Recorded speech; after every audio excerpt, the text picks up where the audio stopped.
And your boy, Friday the South and band. Charges on the beat. On the spoon to get your information. On the spoon to be part of our discussion. Spoon, spoon, spoon television. Spoon, spoon, spoon registration. Spoon gonna tell you what is happening in Liberia. Spoon gonna tell you what is happening in Monrovia. Spoon gonna tell you what is happening in Africa. Just to spoon, you will know. If the children crying for starvation, just to spoon. You want to get a news update, brother, to spoon. You want to know what is happening in Monrovia, to spoon. Politicians want to make their decision, just to spoon. You want to know what's happening in the ministry, to spoon. Yeah, to spoon. Yeah, to spoon. You from Vonjema, Maryland, to spoon. Yeah, to spoon. If you eat Cape gradually, my brother, to spoon. You got a spoon TV, you got a spoon radio, to spoon. Yeah, to spoon. You want to get a news update, to spoon. What? Yeah, Rastafari. Kilibamba, kilibamba, kilibamba. Kilibamba, kilibamba, kilibamba. What I want? Yes, what you got today? Spoon TV. Spoon. Yes, what you got today? Spoon. Spoon TV. Spoon. Ba-da-ba-da-ba-da-ba. Spoon. Skiddy-biddy-biddy-da-ba-do. Spoon TV. Spoon entertainment. Kua.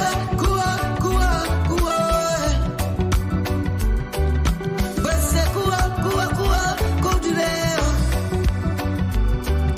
Kua, kudileo. On the spoon to get Yes, your information. On the spoon to be part of our discussion. Spoon, spoon television.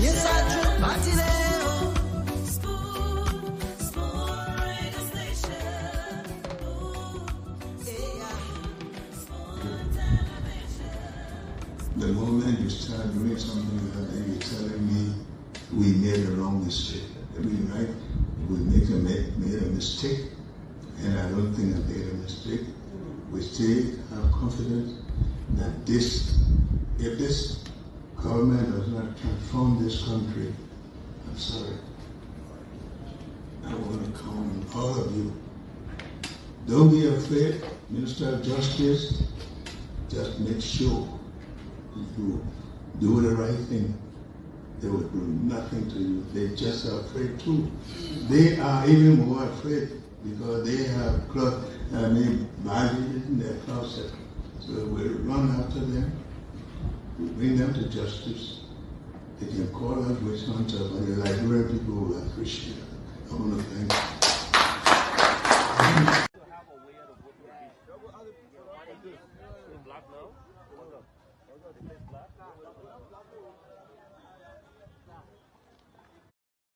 The normal security routine.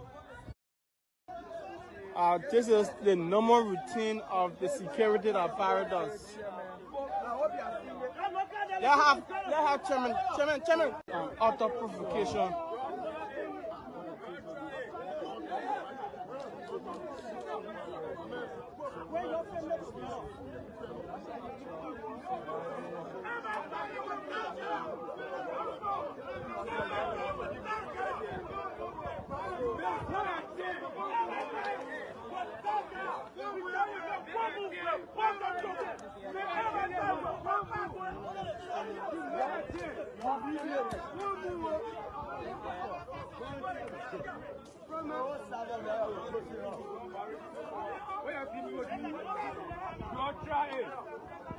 So the police is moving already by the intervention of the Secretary General.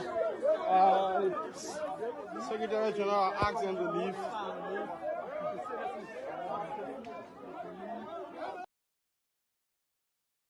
The people of Liberia for bringing us back. We have demonstrated leadership, especially the president. We are grateful. But when we came, there are promises, packages that should have been given to us. And we have been here for about 3 months, and we have not received, about 90% of us have not received what was promised. I received a phone, yes. I received 25 kg, yes. I have not received my oil, I have not received slippers and all those things. But what we get on our feet as a startup is the $300 per head for the elderly people and the young $25 as they are spent.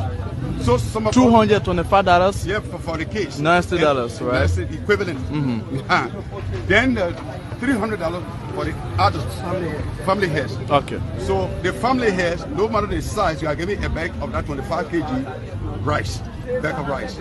So now, 3 months, we are not seeing any sign as a startup because people are hosting us, and then we are now also contributing to the upkeep of the home. To things are being prepared. It's building up pressure.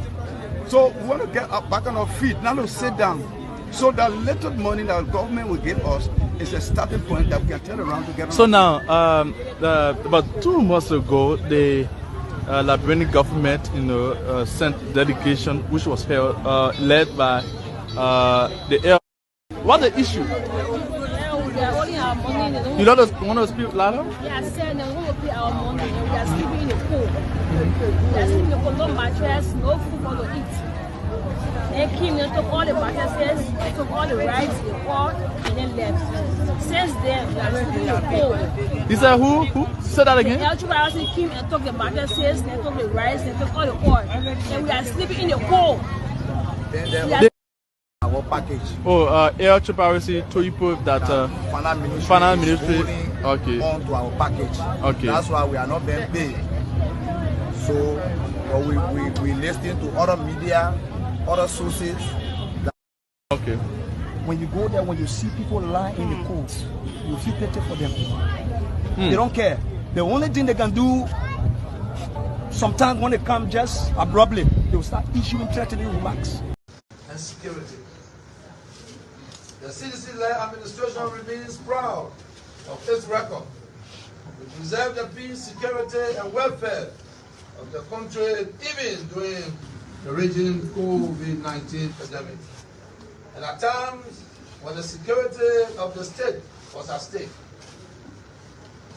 I'm also deeply proud of my record as president, particularly my unwavering respect for the rule of law and my relentless fight against corruption. You may recall that during my presidency, we advanced the fight against corruption on many fronts, including granting the Liberian Anti-Corruption Commission LACC direct prosecutory power, which is critical to the fight against corruption. To sustain and further advance this fight, we should not allow anyone the road gains we have made. To utilize its new power to fight corruption effectively, the LACC must treat all audit reports from the General Auditing Commission, the GSC, equally without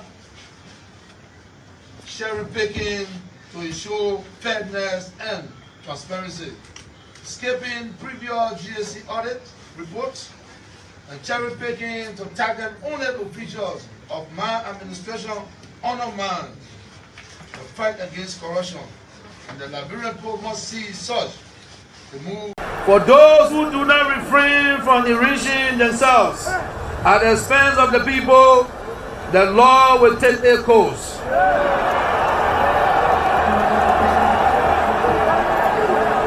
I say today that you will be prosecuted to the full extent of the law.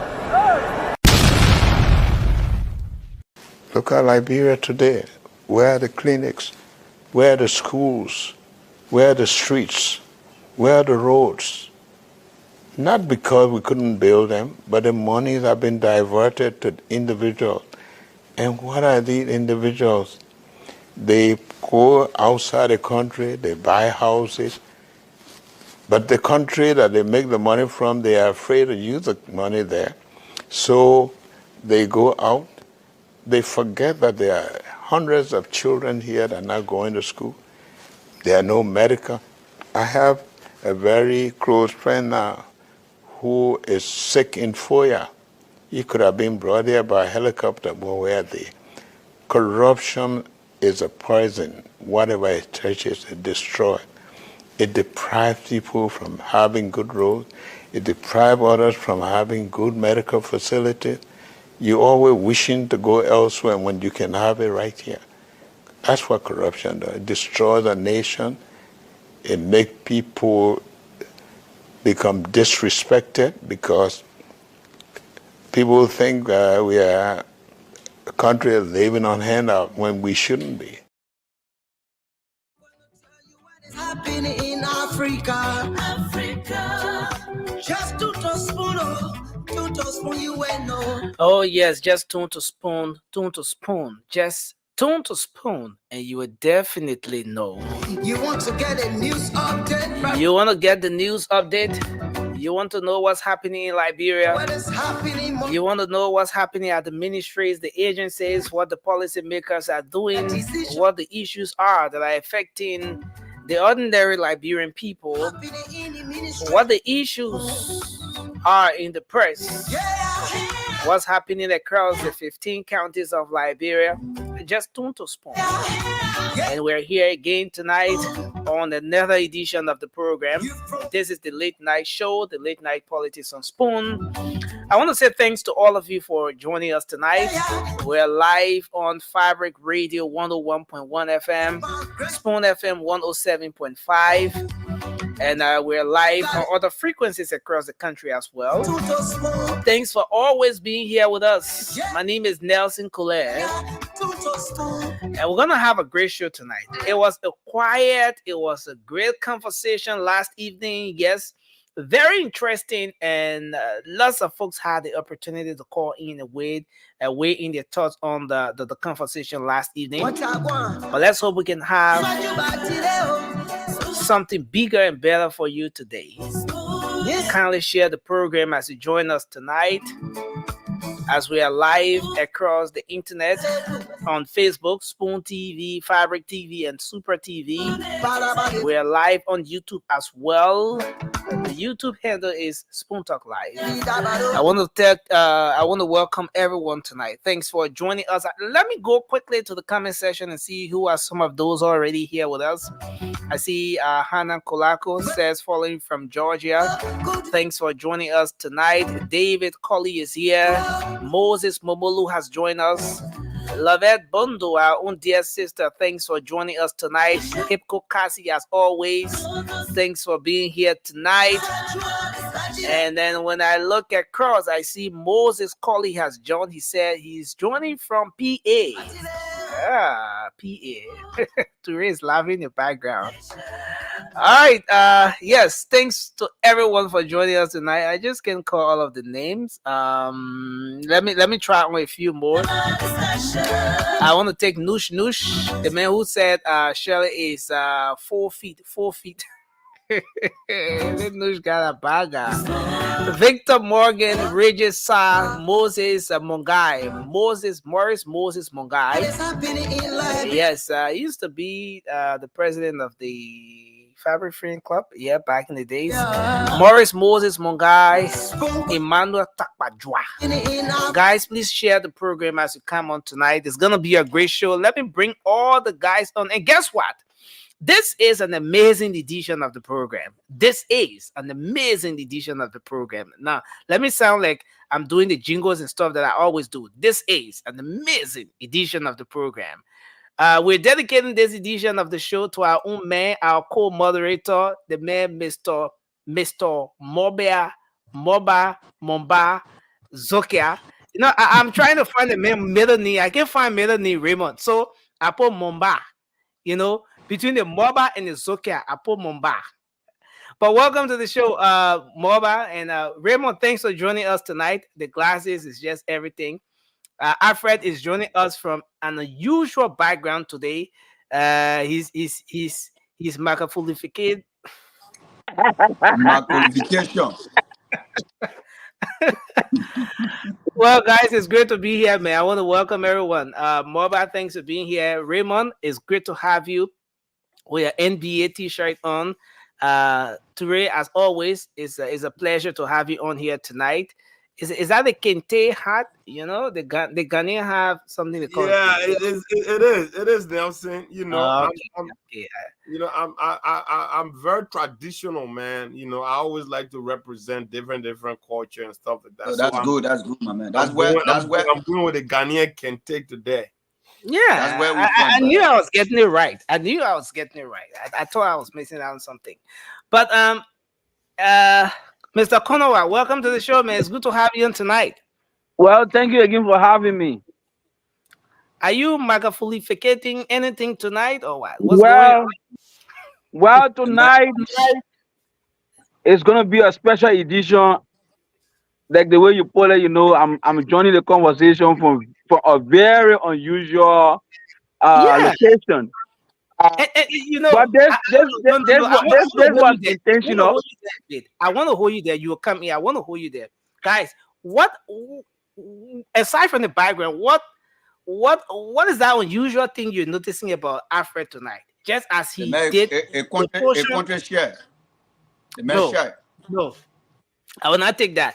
There's something unusual about Alfred tonight. Just listening to him, Raymond, what did you capture? Just listening to Alfred. Well, I see a calm individual who's not spiral like you know, remember he came close to what yeah, go ahead. Shows wealth of knowledge. I mean, it's implied. He comes, we come from a wise perspective tonight than the agile, energetic perspective. Okay. Toure, what is that unusual thing you notice about Alfred? You know, his whole stuff. I see this nonchalant. I want you to ask me. You will ask me too. Oh wait, now they know. I already know what I captured. I know where I'm coming from already. But I see someone that have fully embraced their starters. You know, because I can see the beer. I don't give a damn about the beer. I seen his smile already. That the everything going his way. His career have taken off. I know what Nelson going. His career something that is poorly, but I don't want to refer to it. Nelson talking about something that is poorly. No, you guys are poorly, but I don't want to go there. I'm the only person that got it. There's something about Alfred we always struggling with on the show. But tonight is on point. Cindy, you want to come in? Oh, we always struggling on the show. I mean, the background, no, not the background. Okay, the mic. There you have it. The main audio is clear. The main audio is on point tonight. Yeah. You know, show that the main life is finally clear. But I told the man to change the wall my phone. Long sense. My brother can listen. For the same country, the man listen to me. There you go. Well, I hope you will ask me too. What is unusual about this appearance tonight? They say the man's in Australia. Okay, what's unusual? What's unusual about it? One of the things that is unusual about tonight is that the fact that I am joining the conversation from a very different position tonight, which will signify the level of conversation that will be pushing tonight as it relates to the common denominator Liberia. And so we will not be fighting tonight in our usual support for the government, but we'll be reasoning. I hope my boy Vasco will come on the show tonight. so that we can all, join the conversation. Because, I've been away, my current job does not permit me nowadays to, join the show regularly. But, Nelson, to be quite honest with you tonight, we are here tonight to discuss Liberia so that we can join the discourse so that one day, our conversation will make sense, Thank you, Alfred. The people from that end, from that side of the country, you can get in 1 minute. They will take 5 minutes, but that's a great thing. It's a good thing that we're starting the show like this. Thanks for doing your opening anyway. You just did your opening, so I think I think we can go around the table and do our opening, and then we can get the show started officially. And then let's start with the birthday guy, Moba. You can do your opening, and then we can get the show started. Yeah, thank you, Nelson. And I want to send my thanks and appreciation to everyone who will take upon their time today to call me, text me, post my pictures. I appreciate you guys so much. A lot of people, reached out to me today. I was like, wow. I never like. I was a little bit confused because the people who are like a lot of people who are expected, right? They text me, they call me, they post my picture, and I appreciate that because it shows that the work we do here, people watch us, people, people follow us, that's good, and I appreciate that so much. And I understand. Celebrity mood was activated for you today. You let G's Bennett too much. No, the man told me. That's why he told me. That's why the man told me. He said the mentor called me, the mentor. No. Don't get into everything now. But thank you. But Nancy, it was actually great today. Actually, my birthday, and a lot of people come. I get over 100 plus people who just send me text on my tail line like happy birthday, and that's very impressive. Yeah, and I want to tell all thank you, and also tell you guys thank you too. On the show, like we all here, we are one family, and we just doing what we can do to get the best out of our country and our people to live a better life. Like each and every one of us doing here in the United States, where you can go out, you come anytime you put your switch on, your current come on, your food cold, you put in the microwave, 24-hour electricity, you got running water. That's the thing we're fighting for our country. We're not fighting for ourselves. We're not fighting that because when people, people will say, oh, them probably all the men on the show trying to get job, they want job. No. Nobody want a job. But one of the best thing that tomorrow when we move on here, we go over there, we live a free life that my brother always can emphasize on tourism. We can go out, have fun, just enjoy your life because you don't know when God will call you. But every minute in time you live here, you gotta make that movement to make yourself happy. Thank you, Nelson, and thank you to the panelists and our listeners. Thank you very much, Moba. And again, folks, kindly share the program as you come on. As we get ready to officially start the show. But Remo, you can do your opening. Well, my dear brother Moba, happy birthday. I know at the end of the show we'll wish you, and we'll be able to wish you our pleasant birthday greetings, but let me just start with happy birthday. And what more can I say? No, the biggest thing on my mind today, of course, there are too many things happening in our country, but again, the peace. Again, how few politicians are using our young people, inciting them, and trying to put them into a situation where they become violent and undermine the peace. For what reason? Because they are threatening that they have caused some things in our country that is wrong, and the law gonna hold them responsible. They want to evade all of this, so they want to cause chaos so that people can let them go, put them off the hook. But Liberians, this is what I want to say to you today. Our country with all that we have, including the marine species, the fish, the crabs, and all of the crawfish and everything in our ocean, the diamond, the gold, the iron ore, the timber, and some of the other new minerals that people are taking out of our country without even the knowledge of our government. All of those things, if it's not because of corruption, we should not be poor the way we are. We should not be suffering the way we are. But all of these things happen and nobody is here accountable. The law not holding anybody. Our country been going like that forever, for over 177 years, with no development, no improvement. We still driving on modern roads today. Even though the government used 8 point something million to have our road pliable in the rainy season, we still seeing some terrible roads. That's because of a long-standing corruption, with nobody being here accountable. Things have to change. If things do not change, our country will not develop. Our country will not improve. So young people come to understand this. Do not allow the politicians who stole millions of dollars from our country to prevent you from having a good standard of life. Now they want to put you up to something only because they do not want to go to court and account for their actions when they were given public office. The things that did wrong or the things that they did not do to stop the things from going wrong. It's about time that people go to court, stand before the judges with the allegation against them and answer, and let we, the Liberian people, hear them. How did they steer the affairs of leadership when we give them the opportunity? And those who will follow will need to follow suit, ensuring that accountability, transparency, good governance, and open governance will be the order of the day. That's the only way our schools will improve, our hospitals will improve, we'll have good roads, we'll have electricity, we'll have water. Look, we come into other countries and we can see these things happening because people got system. When you steal in these countries, you go to court, you account. When you guilty, you go to jail.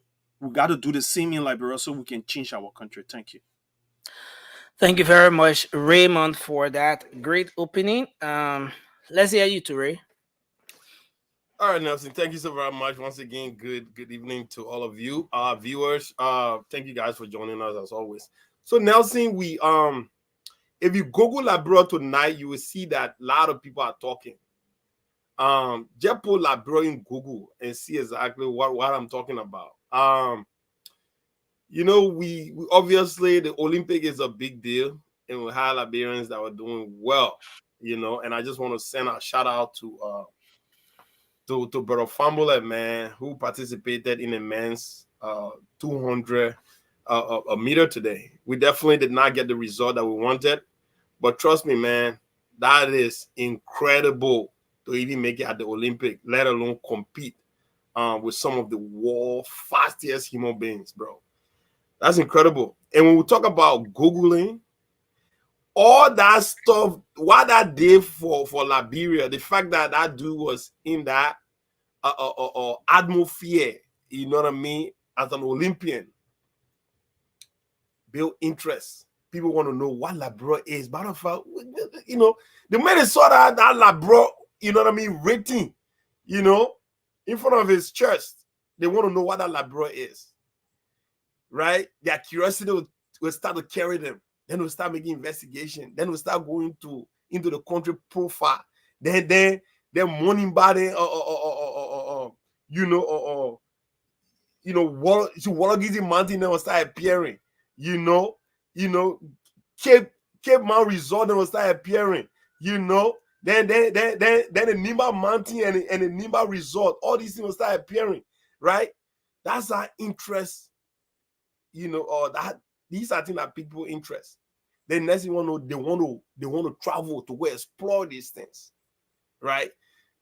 That's what that we saw happening today. Just because Liberia participated in the Olympic, a lot of people know exactly what Liberia is, where the young man came from, how he made it to the Olympic, all that stuff. So when you see the president now trying to bring law and order, trying to make sure that people not just jump in the street to get protests for no reason, right? Because when people just get in the street to get protests for any reason, anyhow, that drives away potential investors and potential tourists, right? So law and order, maintaining that is very, very crucial to the new Liberia that we're trying to build, to the new Liberia that GMB is trying to make attractive to foreign direct investment, right? Send your brother their research. How much money Sierra Leone, our neighbor, brought in last year from just people booking ticket to go to Sierra Leone, for just people just going there. $300+ million. I'm not exact with the figure, but Sandy is 300 something. That's huge, right? So we can do the same exact thing. Because when someone travels to Sierra Leone, the next thing they want to travel to Liberia is that when you buy something on Amazon, let's say you want to buy pin on Amazon, they will tell you the person that bought pin, that person also bought brush. You know what I'm saying? You know, so that's how it is. So when somebody travel to Sierra Leone, next thing they say, oh, let Liberia right there. Let me go across the border. But if you can only do that when there is rules and regulation, right? When there are laws, when there's stability and people are safe going in and out, that brings a lot of interest. So as we navigate through tonight's show, I just want all of us to know that the forward march of what we're trying to do as to developing a new phrase, the new Liberia that we're all trying to build, is going to take all of us to preach that message of unity, peace, and stability, and then wait for election, right? But all the protests and stuff like that is not going to help this government, and definitely not going to help the incoming government. So we need to understand that as Liberians, you can protest all you want, is your right to protest, but it should be a protest based on rationality. It's not because you just join the street because you want to protest. It don't happen like that. And even if you do that, the police will be there to protect you. So you don't have to counter protest. Thank you very much. Nelson, then, just before you go on, man, I'd like to appeal to leave. But before I leave, I just want to mention what my brother Toure spoke about, especially the Olympics. I saw our brother Fambulé starting the race, and I don't know whether the track was wet or the running shoes he ran with had a problem. But his first 3 steps, I saw that he was struggling for balance. And I think that led to him being a few seconds behind. Other than that, I think Liberia name should be on the map today. But it's a process. I hope we get there soon. Thank you. Thank you, Raymond. Thanks a lot. Alfred?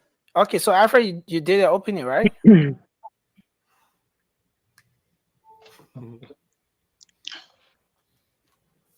I think Alfred still wanted to open.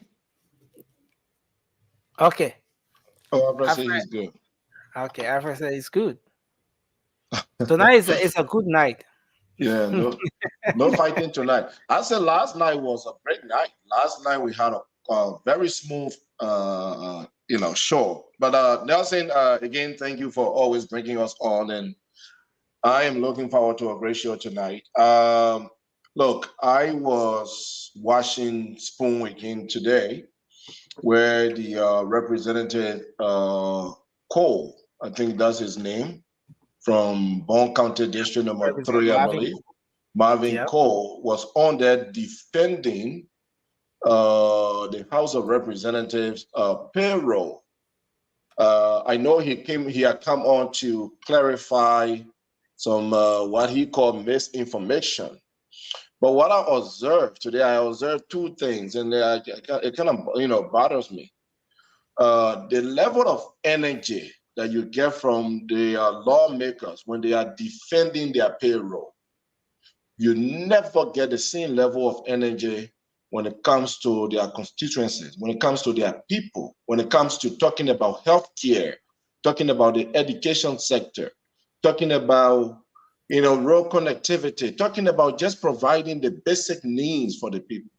You don't find them so energized debating those issues. In fact, those issues are not their priorities for the most part, right? Most of them just go over there and they care about the paycheck. The brother was complaining, literally talking about he make $5,000, and he make it sound like $5,000 was nothing, which I believe that he make more than $5,000. I mean, when you put a gas slave and everything else that come with it, we do know that they make far more than $5,000. But when he talk about making $5,000 in a very, degrading way, like $5,000 is nothing, then I try to question on an average, how much Liberians are making, right? Eduardo also pointed out to him that his district doesn't even get $10,000 a month allocation for development, but he was on defending their payroll. I found that was very interesting. And also he was talking, someone was trying to bring into order, I believe of Mame, Abdullah, when Abdullah said that, I think it was Abdullah or somebody, that we should bring the show to order. And then he was angry. You know, he made a statement, don't tell an honorable man to come to order. It was actually Stanton who said that they should have the quorum on the show. Quorum, and he said, "Don't tell the honorable man to have a quorum." Nelson, if you have been out of Liberia and interacted or seen other leaders in government in other parts of the world, and how our leaders want us to treat them like they are kings and queens. And they are, superpower, they are empire. Just worship them. You're just an elected representative, nothing more to that. And you are demanding so much power. But again, it's us, our ignorance, and this is not an insult to any of us in Liberia. Give them that power. We give them so much power. And now they believe that they have absolute authority. Right. I will end on this, Nelson. I had a health economic class when I was doing my second master's program. And then one night we had a guest lecturer. And I didn't know who that person was, right? They came to class, they were teaching, after teaching, before they got introduced to us. That was the Speaker of the House for the state of New Mexico. The man drove himself, walked himself outside, got back into his car, drove and disappeared. No bodyguard, no 1-1 serene, nothing. We need to change leadership style. When you are elected, just do your work. Leave the pride. Leave the magnitude of power thing. Just serve the people. You should be a servant to the people. Yep. So I just thought to share this, but I really look forward to a great show. I want to see what the topics we have tonight. And hopefully we can discuss Liberia. Yeah, nothing quickly. Let me just add on to what my brother Dilawu was just saying. The absolute power drunkenness in our people is so interesting. And just what you were saying, I can remember when I was doing my last international course studies at the University of Northern Iowa, I had the opportunity to interact with the most senior ranking member of the United States Senate, Chuck Grassley. Look, I passed by the senator in the hallway. He had come to lecture us on, the international class. He was invited to come and lecture on the America-China relationship. Look, I passed by the senator in the hallway. Nobody knew that he was even on campus. No security, nothing. He just drove his car from his house. He came, walked quietly, and went up there. This is a senior ranking member of the United States Senate, Chuck Grassley. Walk up the podium, got to speaking before people got to know that he was even on campus. But our people over there, assistant minister want for everybody to know that they are assistant minister. So this is a problem that we need to get rid of in our society. When you are called to serve, you are a servant leader. You are not a king. You are not an emperor. You are just a servant of the people that have given you a privilege to serve them. Thank you so much. Well, thank you very much, Alfred. And it's indeed going to be a great show tonight. Let's hope we can share the program as we come on. To all of our folks joining us, kindly share the show. Let's have a great conversation. Let me just dive into the updates quickly, and then we're going to take on to the conversation here tonight. Well, at long last, the head count has been conducted at the House of Representatives. There was this back and forth between the House of Representatives and the CSA and all of that. But the head count reveals something very interesting. Very, very interesting.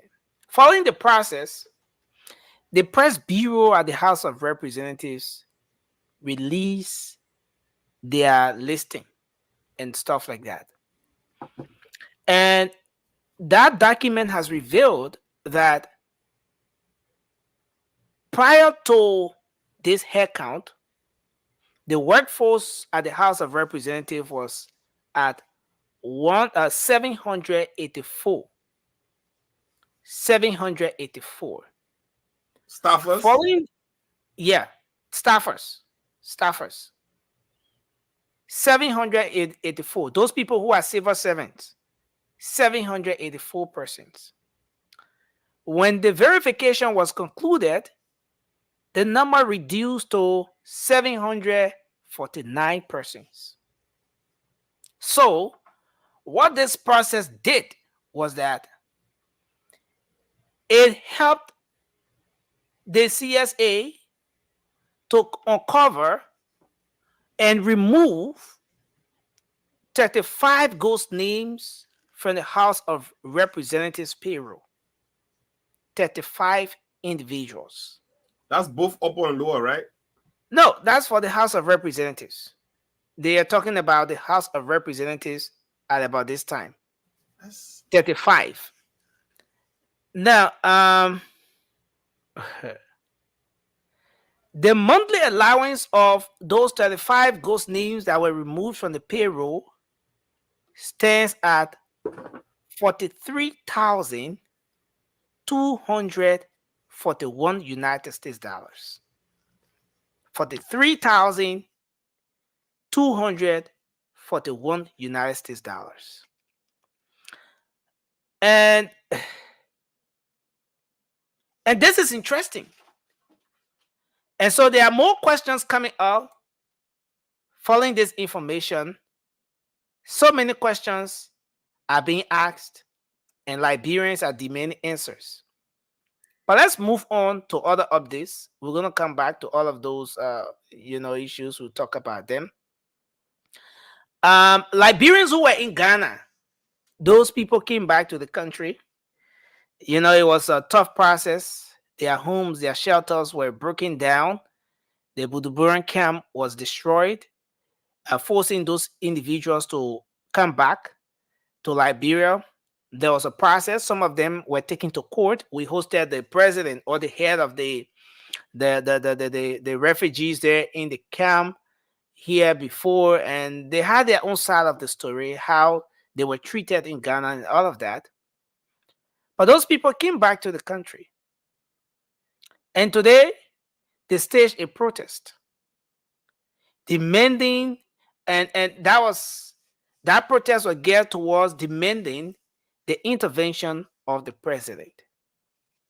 They want President Barkai to intervene because since they came to Liberia, according to them, the benefits and all of those things they were promised, they are yet to get some of those benefits.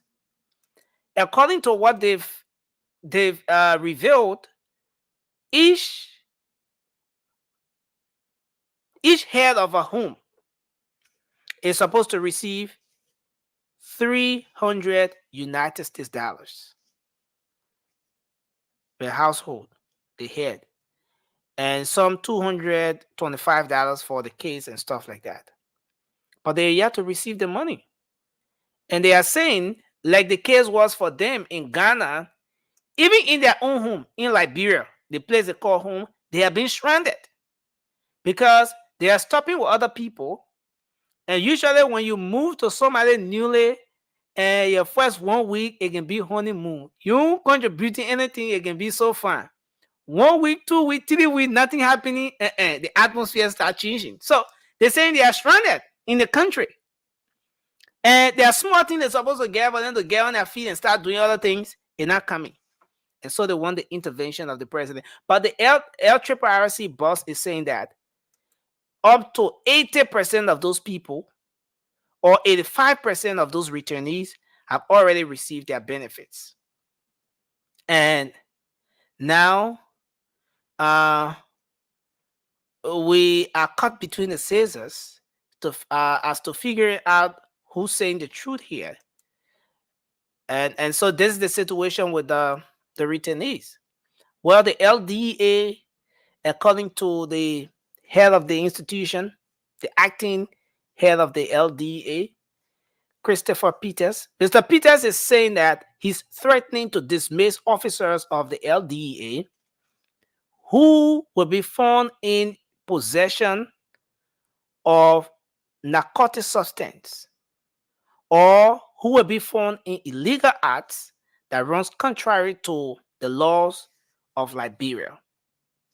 And now he's calling on Liberians to report LDA officers who will be caught with narcotic substance in the country. But why is he making this claim?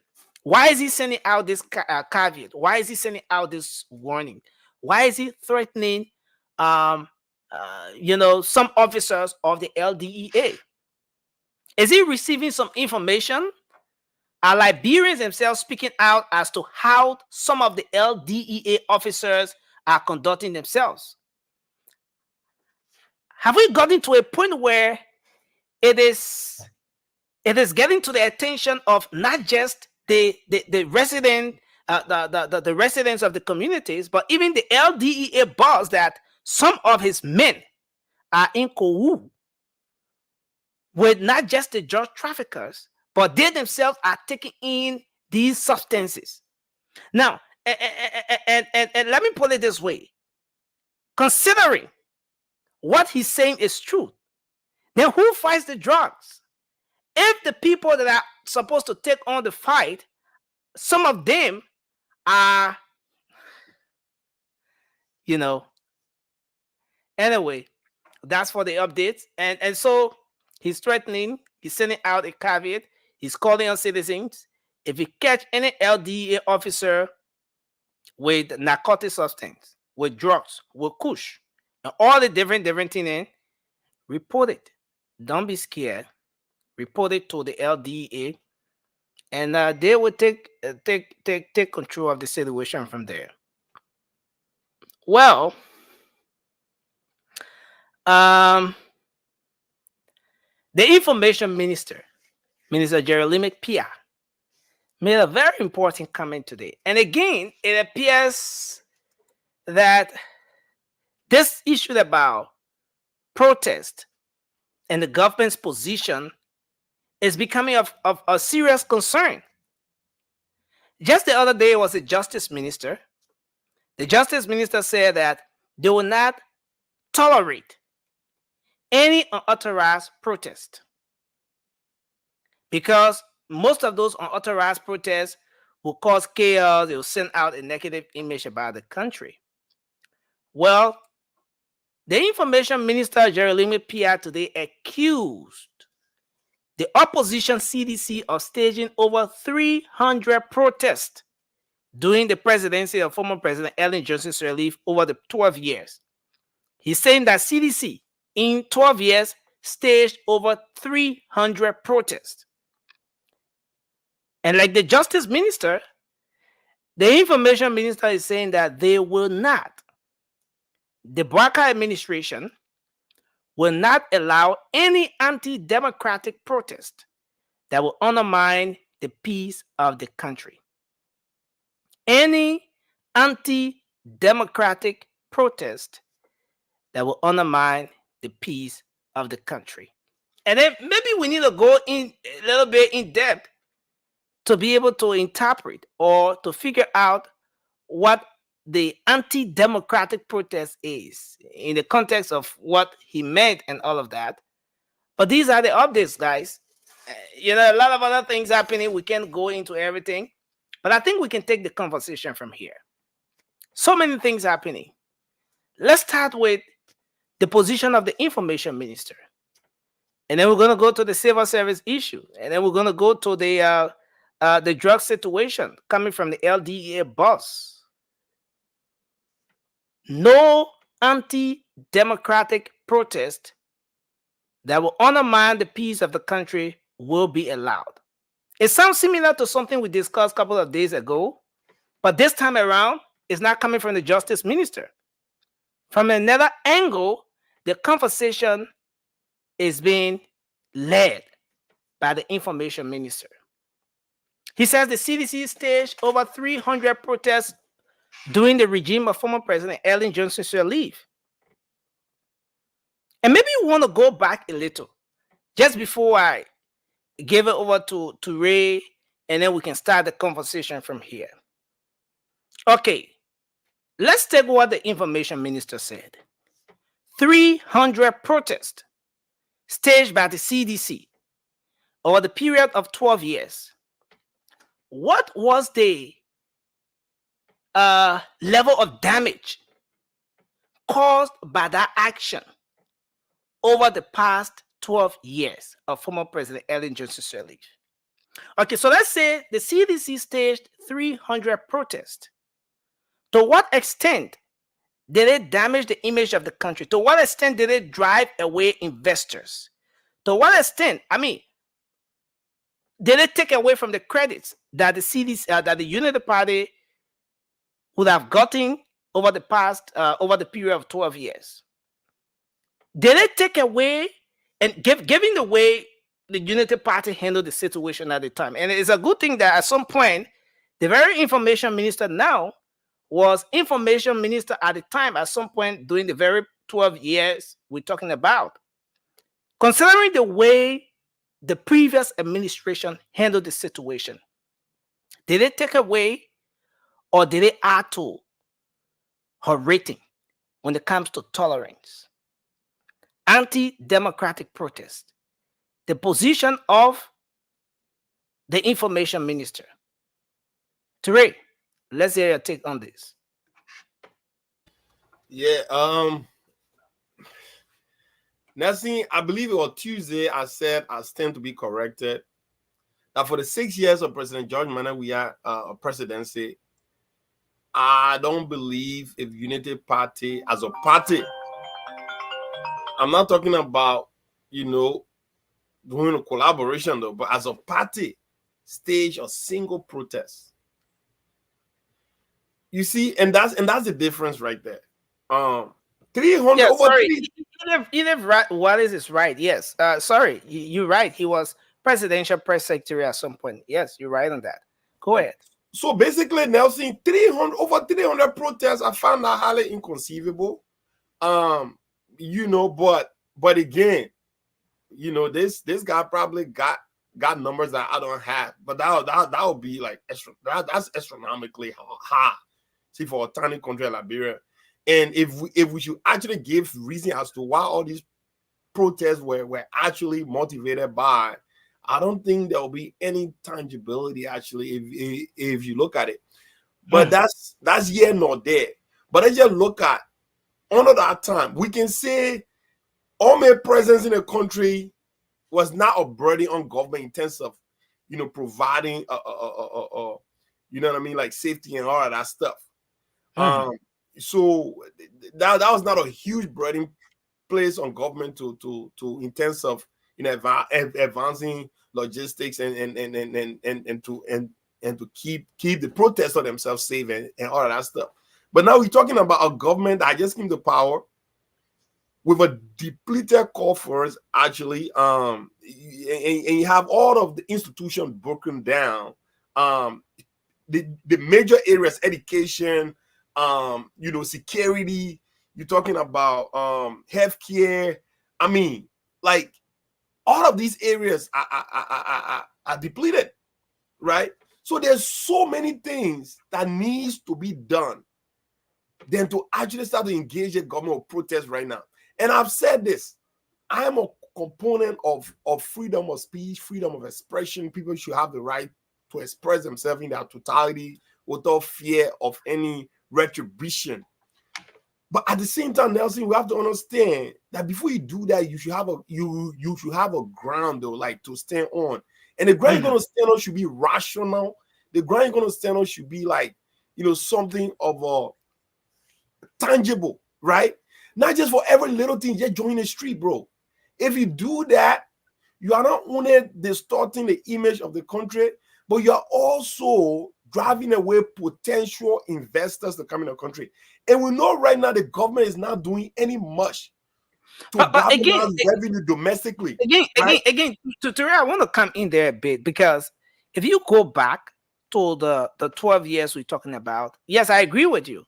The presence of Omeo served as a boost to the economy.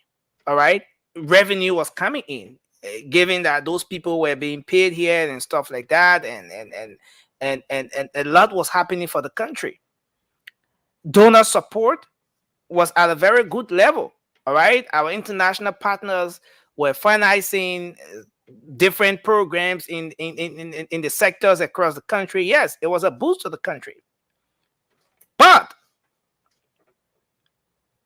the protest, and again, like you said, it may not be 300. Apparently, the numbers, he tried to play with the numbers whichever way, but a little bit exaggerated, if you will. Yeah, but I mean, just given that the Unity Party, when you speak of freedom of speech, freedom of expression, a government that is being recognized for freedom of speech in the country, a lot of people will point to the Unity Party.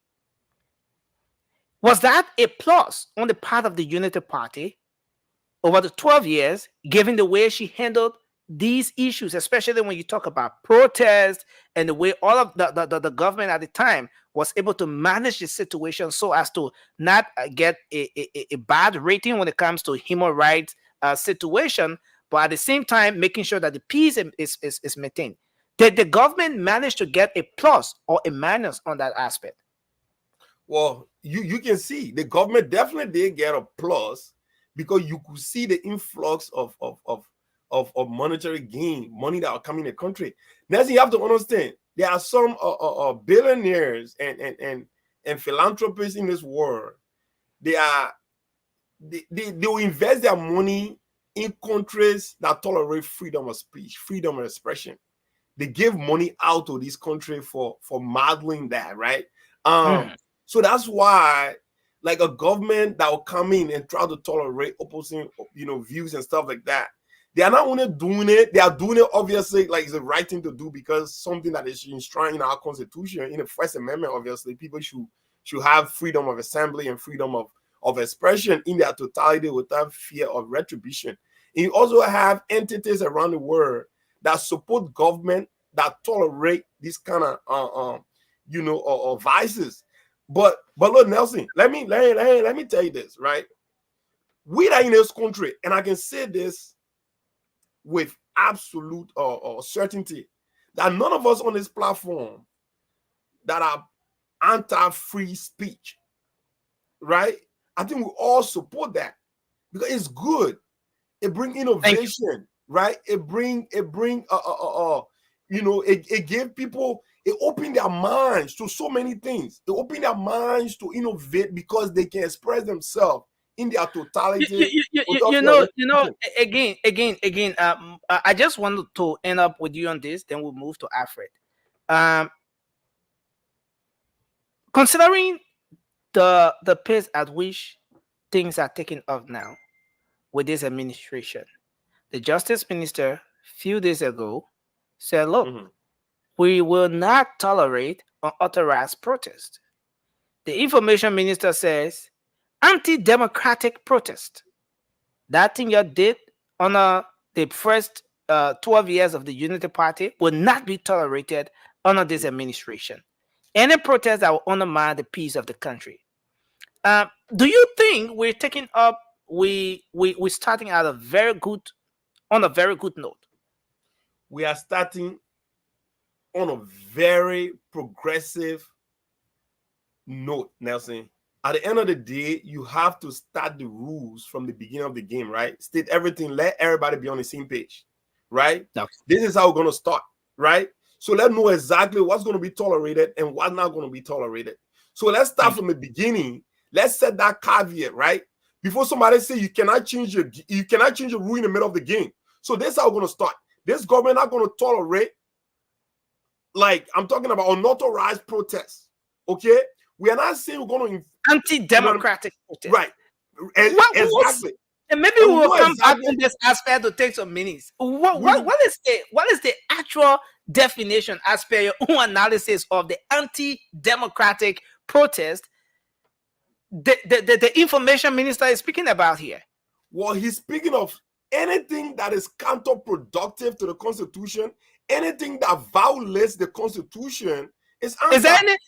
any productive protest? Is there any productive protest? Have we ever seen a productive protest? Oh, absolutely. If CDC are protesting for let's say government inability to pay wages on time, right?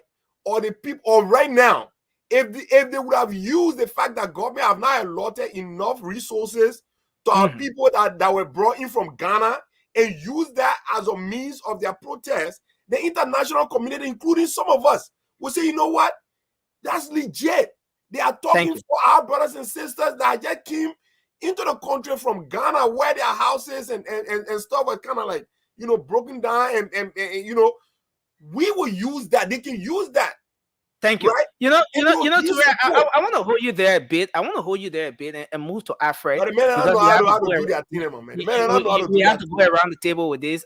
Vasco, welcome to the show. It's good to have you on tonight. Let's hear you on this, Alfred. Then we're going to take Moba and then Vasco and then Cindy. You are muted. Thank you so much for having me. I'm sitting here and I'm surprised at Jeremy Pia and the rest of them. We bashed at the Jowia government and said these people were incompetent. They didn't know what to do, and that we were going to come and change the situation. That the communication that is coming from the Ministry of Information, I don't like it. I don't like it at all. It's more or less saying. It's more or less saying. If I were the information minister, what I would have said would be this: while we encourage our people to peaceful protest, we will not encourage them to get into things that would derail the process of protest. When you say that, it makes sense. But when you say we will not tolerate any anti-democratic protest, it undermines the very constitution that you No. But Alfred, someone may just be interpreting this to mean you're not that You're not letting me end. The information minister is trying to set the stage wherein every Liberian, in the exercise of their democratic right or of their constitutional right, will do so in the confines of the law. So this is what I'm saying. This is what I'm saying, right? Like I say again, right? The minister he took oath to protect the constitution. Correct. Yeah. No doubt about that. But what we are saying here is that the constitution is very clear when it comes to peaceful assembly. All right? Peaceful assembly is very clear about that. So for the minister to come and say we will not tolerate people having anti-democratic tendencies in the process of protest, we need to call the minister to do clarification as to what he means by anti-democratic protest. All right, because the constitution is very clear on protest, that everyone have the right to peaceably assemble to petition our government on grievances they believe that the government can resolve. All right, now we also know the history of CDC when it comes to protest. We know that they have some historical violent situation when it comes to protest. But what we need to do here as a new government, as a so-called quote-unquote sophisticated government, we need to encourage our people that if you have grievances, these are the processes to follow.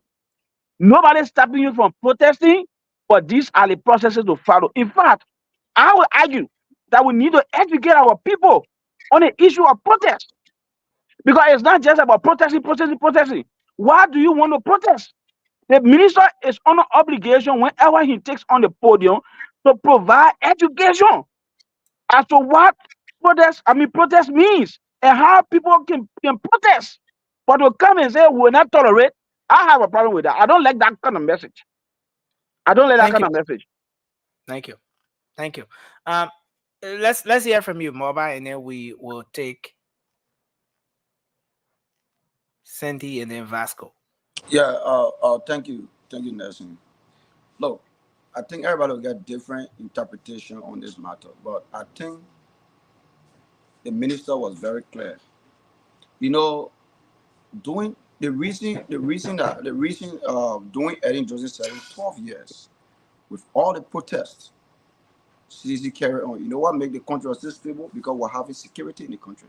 We're having army in the country to stabilize a lot of things that went on. We understand at that time, CDC was so ambitious for power to the extent they used to take clothes, march on the street, they put it up, they put pin on it, they insult the former president Malala Johnson said it more than I don't know how many times. The country, by that time, we all understand the army and the police we were having back then, they were prepared. With all that, if you could check on the website back then, you still see they said Labrador was there, Labrador was that, because we just imagine we just came from war, and you get your first elected president, but still they were on the street, and we saw how many protests they carry on. Some of the protests they carry on, it destroy life and property. And now we are talking about, we agree, everybody get a freedom of speech, everybody get a right to protest.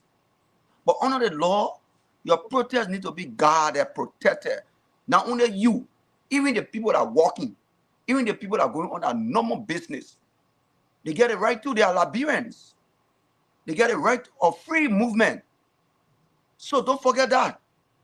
Nobody's stopping CDC from having protests. But you must do it on the confines of the law. You should go to the justice minister, let it get you permit. My brother Alfred, the people that say you shouldn't protest, go to let it get you permit. Let it guide you in the process. Let it provide you security. That's your right to protest. Get a petition. Read a petition, let the people go by it. But you must do it in the confines of the law. You can just get us some money, you just join the street. You don't know. Look at the one that happened doing when that protest that happened when Costa took the radio and said, something I think he said, they said a poem of free Justina. And he saw what happened. To ESWA Junction, you saw people were going to the hospital. People's sickness got worse. Because and people were going to the market, people were dissatisfied. People went on the media and said, the protest, it was, people say, there was no protest. But end of the day, what happened? They stopped free movement. They stopped a lot of people from going to the hospital, going to the market, going to work. Nurses ought to be on ship. That day, they were late. Some of them never went because of the protest. So because of that, the justice minister, he looked at all that, he weighed the situation, he looked at the security aspect of that. And he said, no, you get a right to protest. Yes, we agree on your law, your First Amendment. Because everything, everybody get right. Everybody get right as a Liberian. But where your rep start, that way another man rep begin. You can't go on the street. And let me conclude. You can't get on the street at the end of the day. You stop other people from moving. So nobody against protest. Let me say that for my 30 seconds. Nobody against protest, but do it the right way so that you yourself, the protester, can be protected by the law, and the other people who going on their normal business can be protected as well. Thank you, Nelson. Thank you very much. Sandy, you want to go, and then we take Vasco. Nelson, look, let me start off here by saying this. The information minister first did not mention a political party, did not mention a specific group of Liberians. So for us to continue to mention a party on this platform, it shows a divisive manifesto. And I think we should get away from that. Now, you can cut me off. So no. I want to make a correction there, because and this is very important.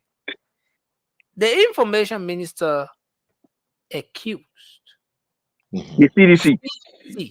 So he mentioned a particular political party of staging over 300 protests. Exactly. During the presidency of former President Ellen Johnson Sirleaf. And he said, during that time, the government inherited a country that was just from war.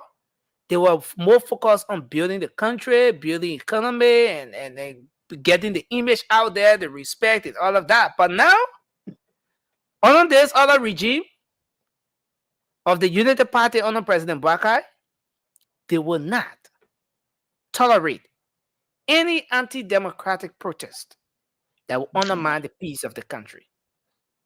Okay. Go ahead, Sandy. The clarity has been made. Thank you. Look, so then I will come in again, and then I will direct this not only to my fellow panelists, but I'll also direct it to the information minister. When we are trying to build our country, and you are going back to what happened about 12 plus years ago, and referencing it now, and saying that you will not allow anti-democratic protests, then that is a direct stone that you are throwing at the CDC. And I think that's divisive. When we are going to put out information and say, look, this is what we're going to permit and this is what we are not going to permit, let's be general in the discussion. Let's be broad in the discussion. Let us stop attacking a specific group, and let us stop making reference to a specific political party. That divisiveness, that's what we're trying to avoid. We cannot build Liberia when we are so divided. But let me go to the topic here, Nelson. Anti-democratic protest. Is a form of demonstration that really go against democratic principles or processes. I'll give you an example. A major one happening in the US. We saw here that during Donald Trump, during around the election, 2021, that January 6th election, protest that happened at the Capitol, the US Capitol Hill there, or Capitol building. January 6th, 2020. January 6th, 2020. That was against democratic processes. That was an anti-democratic protest. We saw what I did. Destroying the Capitol building. An insurrection, Sandy. It was an insurrection. It's anti-democratic. Right. We can use insurrection. That's another word, but it's anti-democratic. Okay. One also happened in Brazil. I think that was 2023. When the Brazilian president, I believe his name is Jair Bolsonaro. I mean, you're waiting me to my own. The interference is causing trouble. Lee Kuan Yew, you have to give. You have to give. Injection is really causing trouble. The time to make his point. let's 2023. There was one in Brazil. It had to do with this guy, Luis Lula da Silva. Yeah. When his supporter came out and basically almost burned down some government buildings. Also, we've seen what's happening in Kenya with the protester, destroying government building. Now, protest necessarily is not a bad thing. But when you are going against burning government properties, destroying buildings, destroying lives and properties, that's anti-democratic. That's anti-democratic.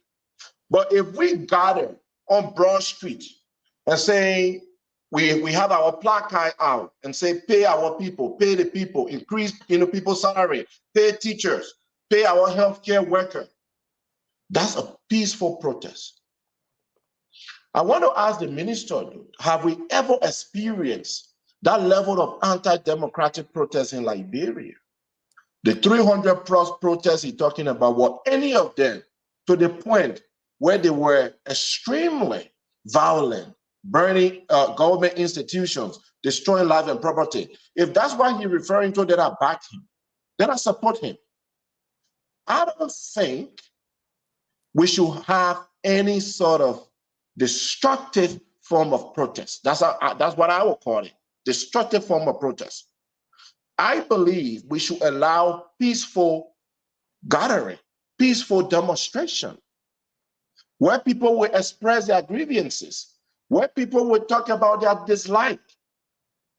If President Buhari is not performing, if the people, the healthcare workers are not getting paid, if our police are not being cared for, I would want to protest for that. Peaceful protest is the law. But I agree, though. I agree with him. Except for the fact that he referencing the CDC, that's where I have my disagreement. I don't think we should be pointing fingers. I think we should be neutral in our discussion and advising all Liberians. Sandy, do you agree with the minister, given what you followed so far, that there were 300 protests staged over the period of 12 years? I do not have a record to that effect. So I'm not going to agree because I don't have any documentation to outline and prove his claim of 300 plus protests. It could be later protests. I mean, you and I could gather tomorrow on Broad Street. That's a protest. So maybe that's part of it, right? It could be any sort of a demonstration demanding the government to do the right thing. But I don't have a number to that. What I want to end up, Nelson, we have said this year a lot. And this is really an advice, again, to Liberians in general. Chaos don't affect one person. Chaos in our country affects all of us. When tourists are not coming to your country, it affects you. No money coming in. When investors are not coming to your country, it affects all of us. When your currency, your country currency start to decline, depreciate, it affects all of us. And protests can do all of that. And I mean violent protests. I'm not talking about peaceful demonstration. I'm not talking about organized, approved demonstration. I'm talking about chaotic demonstration.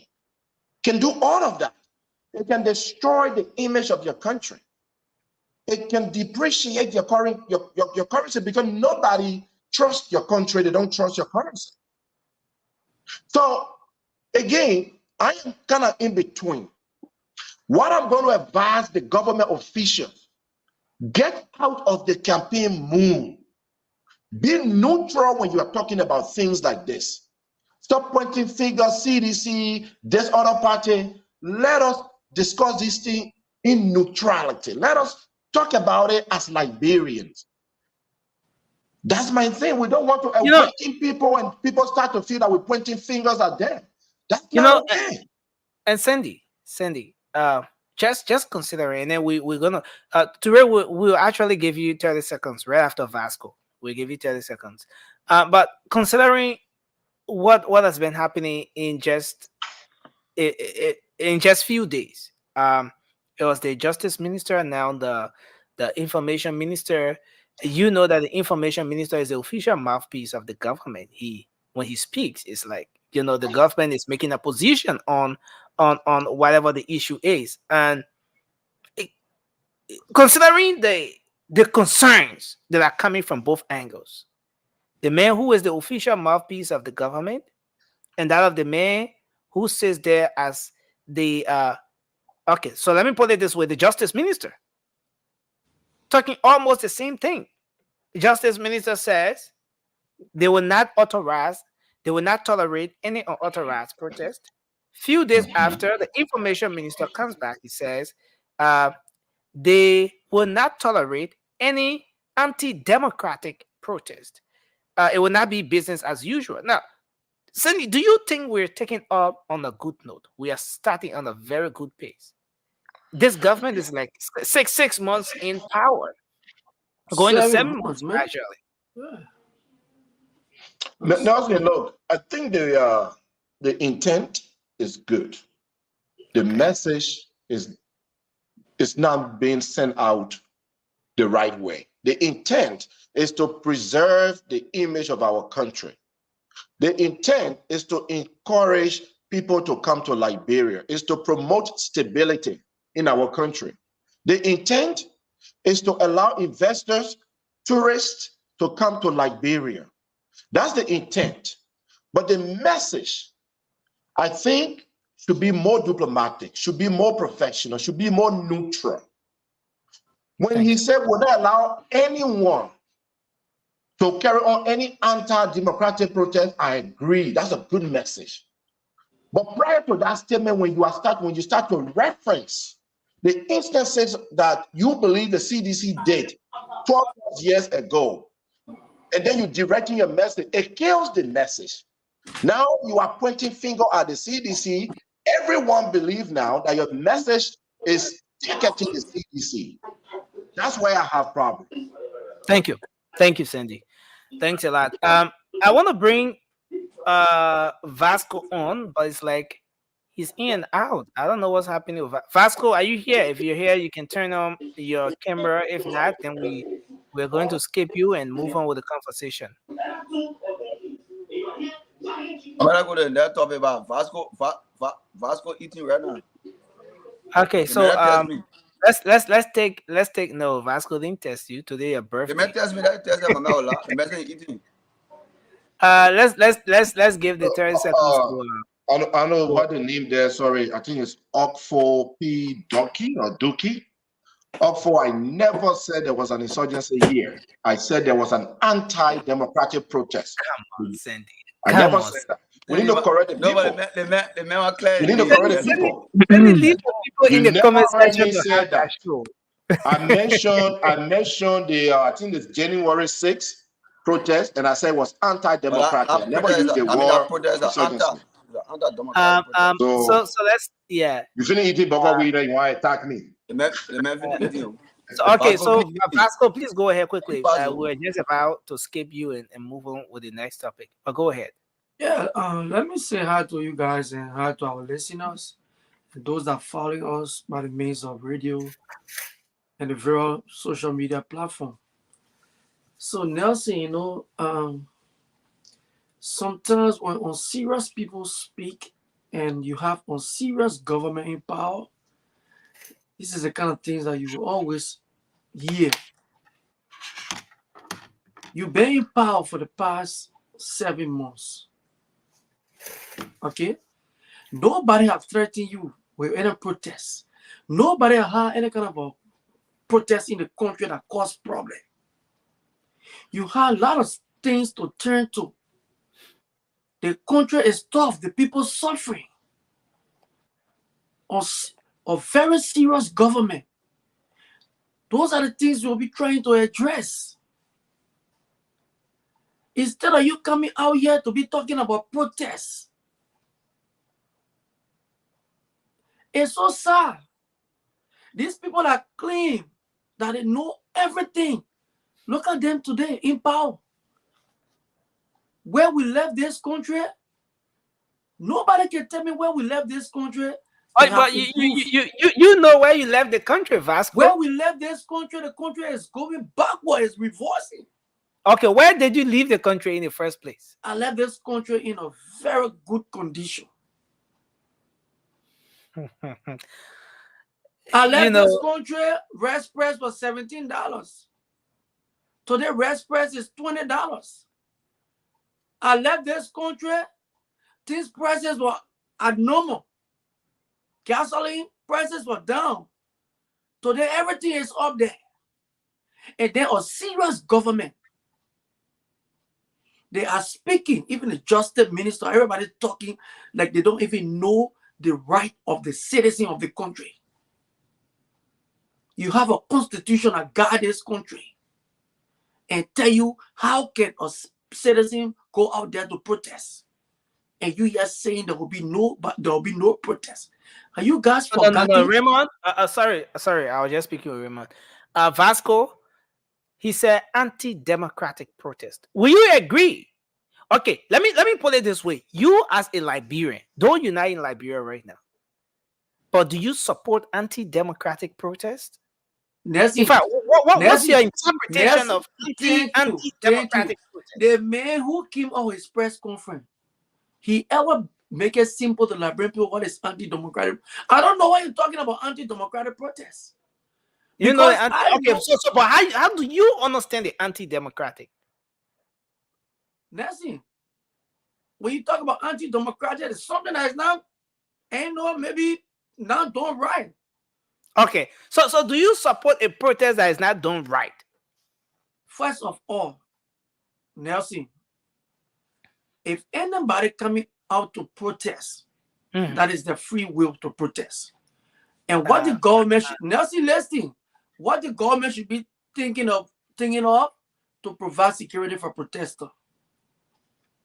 That's it. Guard the protester. You can tell the protester, okay, today you're protesting, you'll use the Charleston way. You'll use the bypass. You got them. You got your people around. Thank you. No, Nelson, I haven't said anything yet. Don't call me on. Yeah, I got mobile laughing. You got mobile laughing. Y'all keep asking me questions. Let me give you a 1 minute back. Vasco, take a 1 minute. Y'all keep asking questions and conclude because we really want to transition to the CSK conversation. This platform, we are here to speak for the Liberian people. Election is over.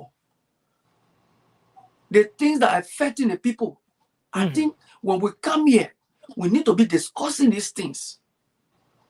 How the people live in the country, what affecting the citizens of the country. For to come and sit there and be discussing protest. Nobody ever said they come and protest. If you treat the citizens of the country the right way, they will protest.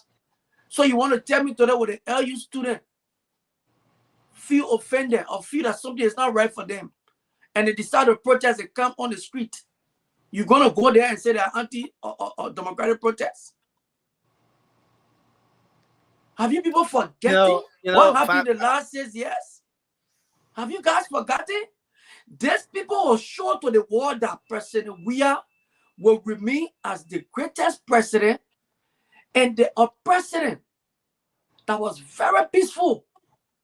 It was because of President Weah people brought cause in the country. One day the man never said this and that. It was this man that decriminalized free speech. It was this man that anybody who sit in America and tell people go in the street, he will provide security for you. And the Sana Kumis then had a protest here. Police were guiding and giving them food. Today you can't just 7 months. Nobody have even threatened you with protest. And then you come in here. We were providing food for people. Claire, you saw it. You come in here now. They were looking. And this Thank you, Vasco. You know, Vasco, I want to hold you there because this is very important. At some point, you say your interpretation of anti-democratic protests is something that is not done right. And I don't know who keep calling Vasco. I'm getting message that he's receiving these calls from the chat room, but that's okay. Vasco says he interprets anti-democratic protests as something that is not done right, but he says he supports the protest that is not done the right way. If there's a right way to doing the thing, why do you support the wrong way? And it's very important, and one thing I think when we come on this platform, political parties, yes, we will always have different views and stuff like that, but the interest of the country should be number one. And I don't think anyway, let me give Ture his 30 seconds. So Nelson, I've said this, that you are not making these sacrifices to be here, to be up this late for only Vasco to come here and be making some outlandish statement. This dude just said, "Oh, you mean Vasco? You left Labro when your finance minister told President George Manuel Weah and the Liberian people in President George Manuel Weah face that Labro have gotten so much power that they are not exporting some of electricity to Ivory Coast, right? You also said President George Manuel Weah was free speech absolutist when he said that he and Harry Costa will meet behind some kind of market. Look, man, let me serious here when we're talking, man. But I don't know where my brother Sandy is coming from when Sandy said the government, or at least the Minister of Information statement was kind of divisive. I don't know, man. Sandy, look, at the end of the day, let me tell you this, right? When you're dealing with somebody that have shown to be very reckless in their utterances, you have to direct your statement head on. You can't sugarcoat or move. You have to know exactly where that source is, where it's coming from. You cannot disguise that. Look, you heard key member of that very party, the CDC, Safoko, saying that they will bring down the House of Representatives. He said that. He was on air saying that. Is that not a threat to the very existence of our democracy? Safoko saying that. And even at the airport, they say they dare anybody that will not allow the president to use the executive launch. Right?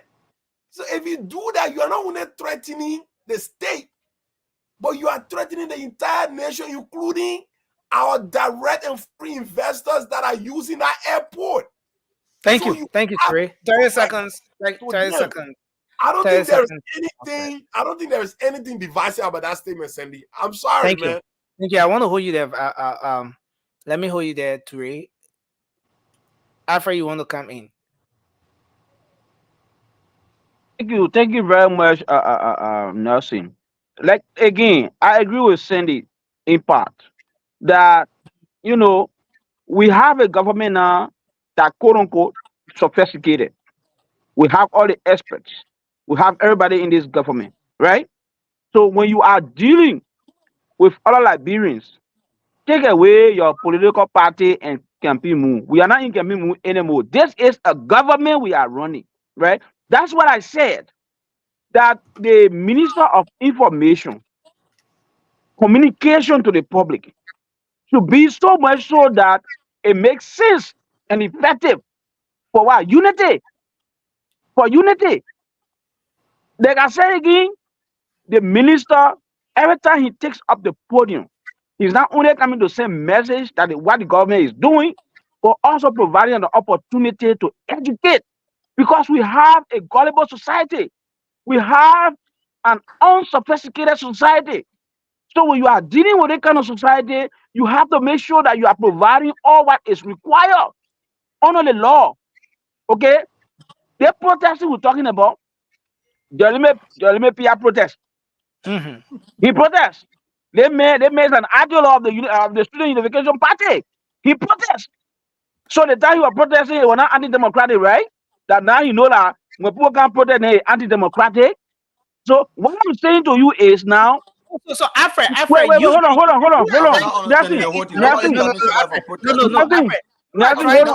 Indirectly that you support anti-democratic activity. Yes. No, that's not what I'm saying. That's not what I'm saying. I do not support anti-democratic. I don't want to use his word. I don't want to use his word. No, if you want to interpret him right, then you should use his words. You can't use your own words and use it to interpret another person. I don't want to use his word, his direct word, to say anti-democratic. Because hold on. How many years now since our civil crisis? How many years? It's been over 23 years. Yeah. Over 23 years, right? Now we are saying to you, Nelson, that protest is a constitutional obligation. The Minister of Information is under constitutional obligation to provide the necessary information that will be required for our people. Not to go and threaten certain group of people to say because you did this before, we are here waiting for you when you come. We here prepare for you and we deal with you. No. That will not move forward in this kind of venture. All right. That will not move forward. Thank you. We have to hold you there quickly. I know Sandy, you want to take your 30 seconds, but let's give Vasco 30 seconds and you come in, Moba, and then Sandy. Yeah, Moba, today your birthday, you have to chill. Today is your birthday. You see, it's not fair. On the show, I'm talking. Y'all know who calling me now. I mean, they're calling me to take me off the show. So yeah. I mean, they're calling me that when I'm talking, they're calling me to take me off the show. Y'all please talk to them. Y'all leave Vasco to now. No, I want to understand. You mean as soon as it's your turn to talk, they're calling me. She's calling me. I mean, I think that's a CDC and Unity Party thing. I don't want to get it. Another advice for you is that please, when you own the show, find another gadget to connect with the show. I'll put it on Do Not Disturb. Yeah. But So, but that's Nelson, let a me strategy conclude. I've never thought of. Yeah, go ahead. Let me conclude, Nelson. Look, monotonous. Guys, man, look, I'm surprised though to see the landed people, the people that know everything, behaving this way. What wrong with protest today? What really wrong with protest? But I know the fear. Nelson, any government that is not catering to their people, not doing the right thing, looking at the flow of action around Africa, that is the fear of this government. Because they are not doing the right thing. They are stealing. They are lying to the people. Everything they promise the people, they are not working towards it. So the fear is the citizen will rise up one day. Now that CDC won't, that CDC alone suffering. Thank you. That CDC is selling what is that market again by the market. That CDC is coming pay school fee to go to school and get money to register the children. When these people tire, their power is inherent in the people. 30 seconds exhausted. No minister or no government. That day, I say you tell your police will go and be shooting the people. Thank you very much. I want us to take Moba come in, then we can have Cindy. It's a good thing that you didn't receive any call. Nelson, you know our brother Alfred and Vasco, the definition of anti, they understand what anti. They understand it, but they're dividing it in their own will. These are I take it back. But I mean to say level-headed individuals. It's just the men know. Alfred know. I will not just go and protest, right? The word anti is almost like a demonstration, and he's referring to that. But let's lead that, right? Let's lead that. Anti-democratic. Yes, yes. Is that it's against the state. The word anti. So that put us to rest. Nothing. No, we're not putting it to rest. No, we're not putting it to rest. Nothing. Let me say this. We're not putting it to rest. Because I'm seeing the message you put it to rest, then you say no. Let me say this, Dustin. Let me say this to my brother. Zoka. This is Liberia we are discussing. When people like Jeremy Pia come out and speak, we are on an obligation to decode to the core of what he's trying to say. And that's what we are trying to do here. We are not saying that people are going to the street and start throwing all around the place. That's not what we are saying. What we are saying here is that the government came on a mantra of rescuing the country. Listen, this government came on a mantra of rescuing the country. And what that meant is that our point, we're discussing the safety and we're discussing the entire thing based on the protest, right? We're not discussing. No. To you have your time. Let's allow Moba to use his 10 seconds remaining, then we go to Cindy. Look out, but listen, my man. Look, let's be real. Nobody against protest. But Alfred, somebody will not just get up early in the morning. They put a whole group on the road, block the whole traffic. And I listen to my brother talking about doing job we are time. Well, like, they won't make a comparison of government. I forget about anytime they bring up a job we are will make correction. Job we are like went and stand on the pulpit and say anybody that will cause a man will not walk on the street of Monrovia. Free day. You talking about freedom of speech? Let's go back to the people they beat during the time they were having the protest or the July 26 protest. What else were beating? Well, I guess that today they throw it out. So when we're talking about protest, don't come here and talk about free doing job we have or free speech. It was this, it was that. Doing job we had the amount of killing that went on is not compared to this government. Thank you, Mama. So we shouldn't make that comparison. And that's let me conclude by saying. Let me conclude now. Let me conclude. I beg you. Let me conclude by telling the Liberian people, you're getting right to protest. Nobody's stopping you from protesting. All you need to do, you send your petition to the Justice Ministry.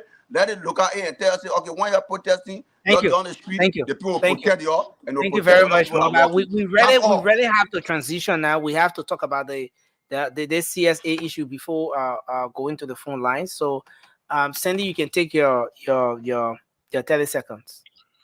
Look, let me say this again. Communication, the root of communication is the context that his communication is being delivered. When you're sending a good message out there, but when you just ask something small that would derail the entire communication, it takes away everything. It destroys everything. I'm struggling with this current information minister.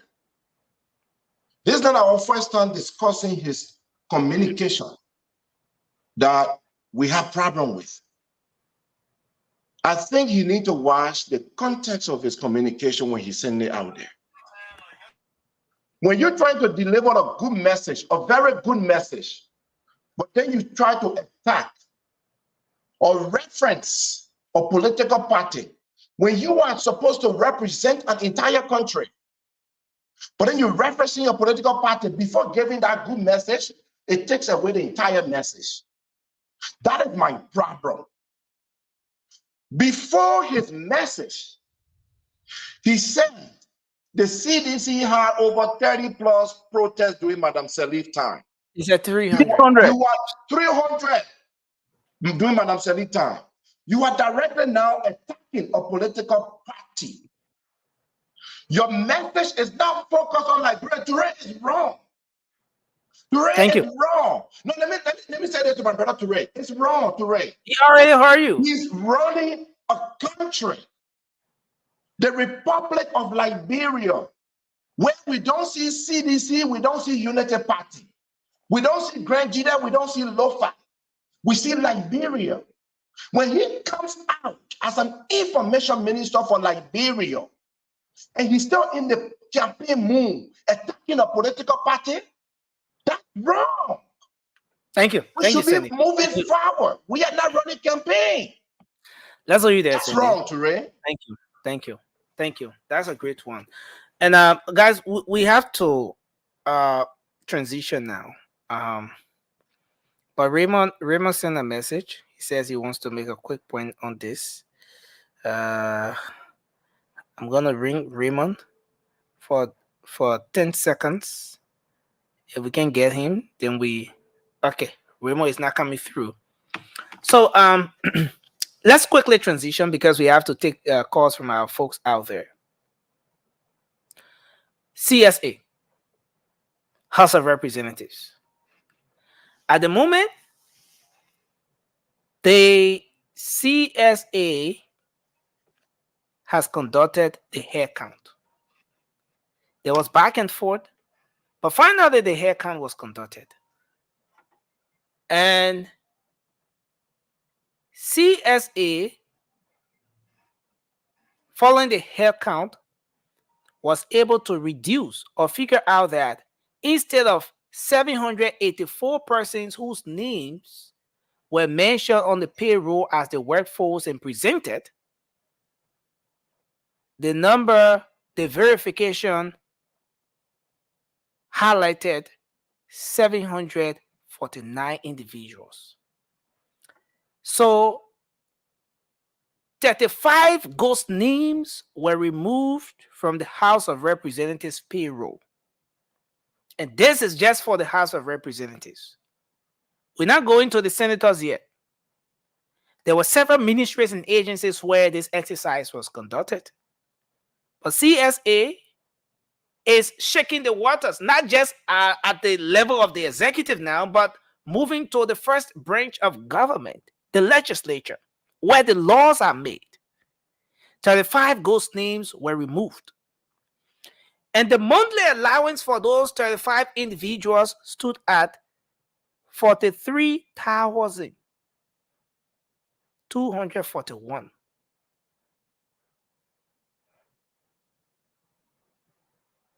I mean, let's have a conversation from here. Let's have a conversation from here. And this is important. I want to get this right. Okay, so the 43,000 in this figure here, the 43,241 USD was the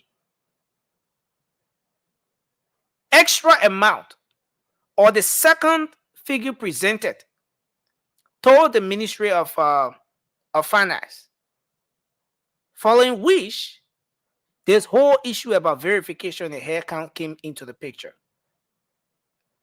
And after the verification, the hair count, 35 ghost names have been removed from the payroll. From 784, we're now talking about 749 individuals. And then the question starts to put in with respect to who are those individuals that maybe were collecting this amount? How did we get here? What exactly was this money going towards? Another question is, what if the CSA had not conducted this particular hair count or verification? What exactly would have happened to that particular money that the government is now going to be saving today? I want us to start a conversation from here. Raymond, welcome back to the show. I tried reconnecting you, but it was a difficult one.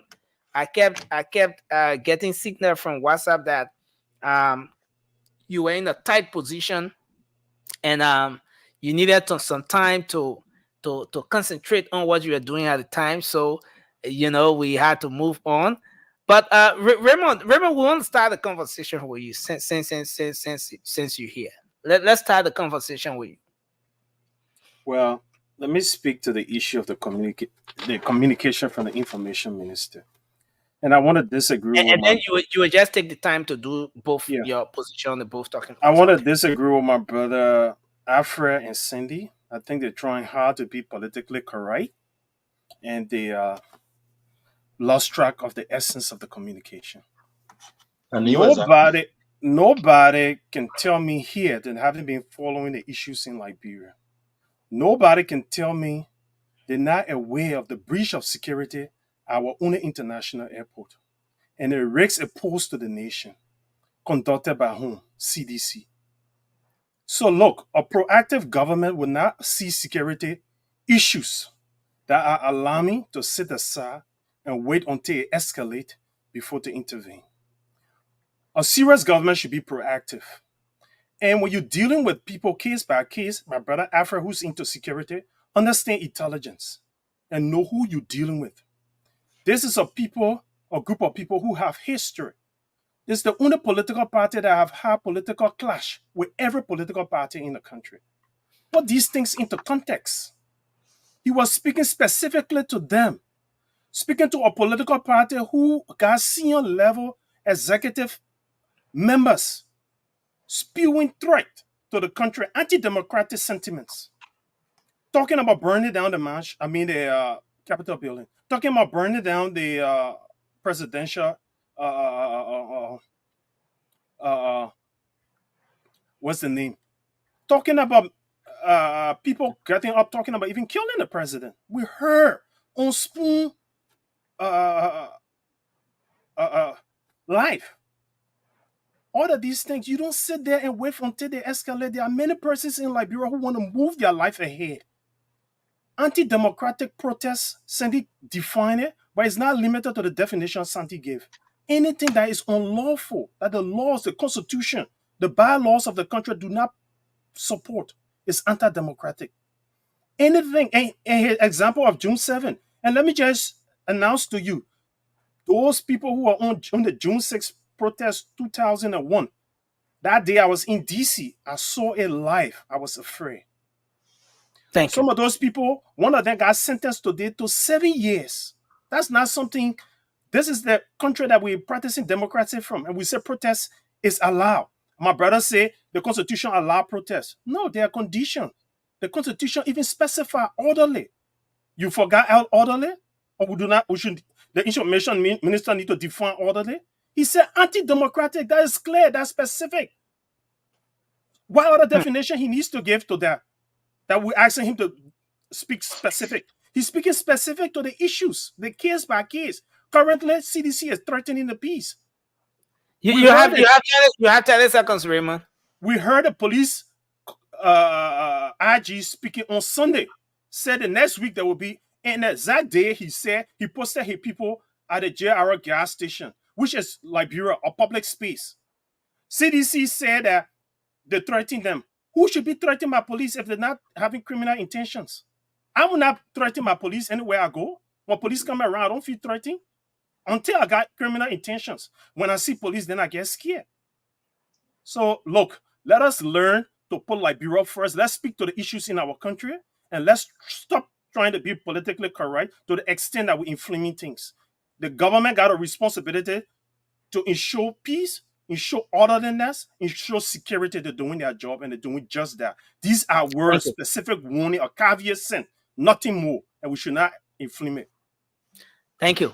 Thank you very much. I must disagree. No, if you want to take your turn on this talking point to respond to Raymond, you can do that. Let me take my time now. Let me take my time now. When you finish, you must turn a button to me to disagree, my brother. Let me take my time now. Raymond, don't come here every time and defend anything and everything from this government. Your definition of a serious government by labeling a political party a terrorist group is unfair. You didn't use the word terrorist group, but your definition, your indication, defines CDC as a group that we must refer to in the country as a terrorist group. It must not come from the government. If the government is a serious government, whenever CDC did something or people from the CDC did something that was against the law, they should arrest them. You spoke of the issue of the airport. How many people have been arrested when that happened? Is that a serious government? Is that how you fight crimes? Is that how you fight anti-democratic protests? The government should take actions immediately when something happens. They shouldn't come here and use voice and label a political party as a terrorist group? Do you want Liberians now to see CDC as a group that have terrorists within it? As a unpatriotic party? A group of people that just want to see chaos in Liberia? Do you want that to come from our government? The information minister represents the government. If the information minister feels that the CDC is doing something terroristic, is doing something terrible, let them arrest them. Thank you. It's the same thing we're talking about. They keep pointing fingers to George. We have these marshal here and there. 7 months in your regime. You cannot go after those things. We are tired with you using verbal attack. We want our government to take action. That's what a serious government does, Raymond. And that's what we are talking about. Nothing. Hold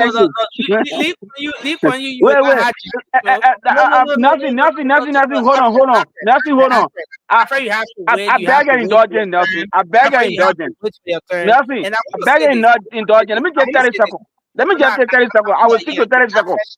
Yeah, just hold on, Alfred. Just hold on. I was still on the floor after they interrupted me. Yeah, but your time was. My man, send it. Please pass back to me so we can corral our brother. Here's the thing, guys. Here's the thing. I know Raymond coming back, and especially he making a point on this particular talking point has triggered you guys to going back on this particular topic. But we have transitioned. We've transitioned, and we're talking about the CSA situation now.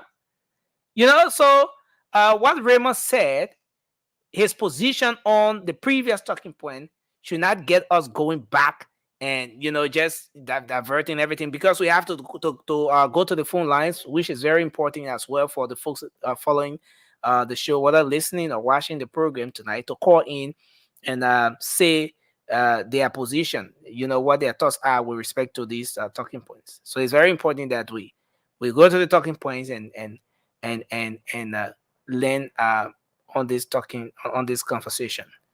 I wish we had more night to correct our brothers.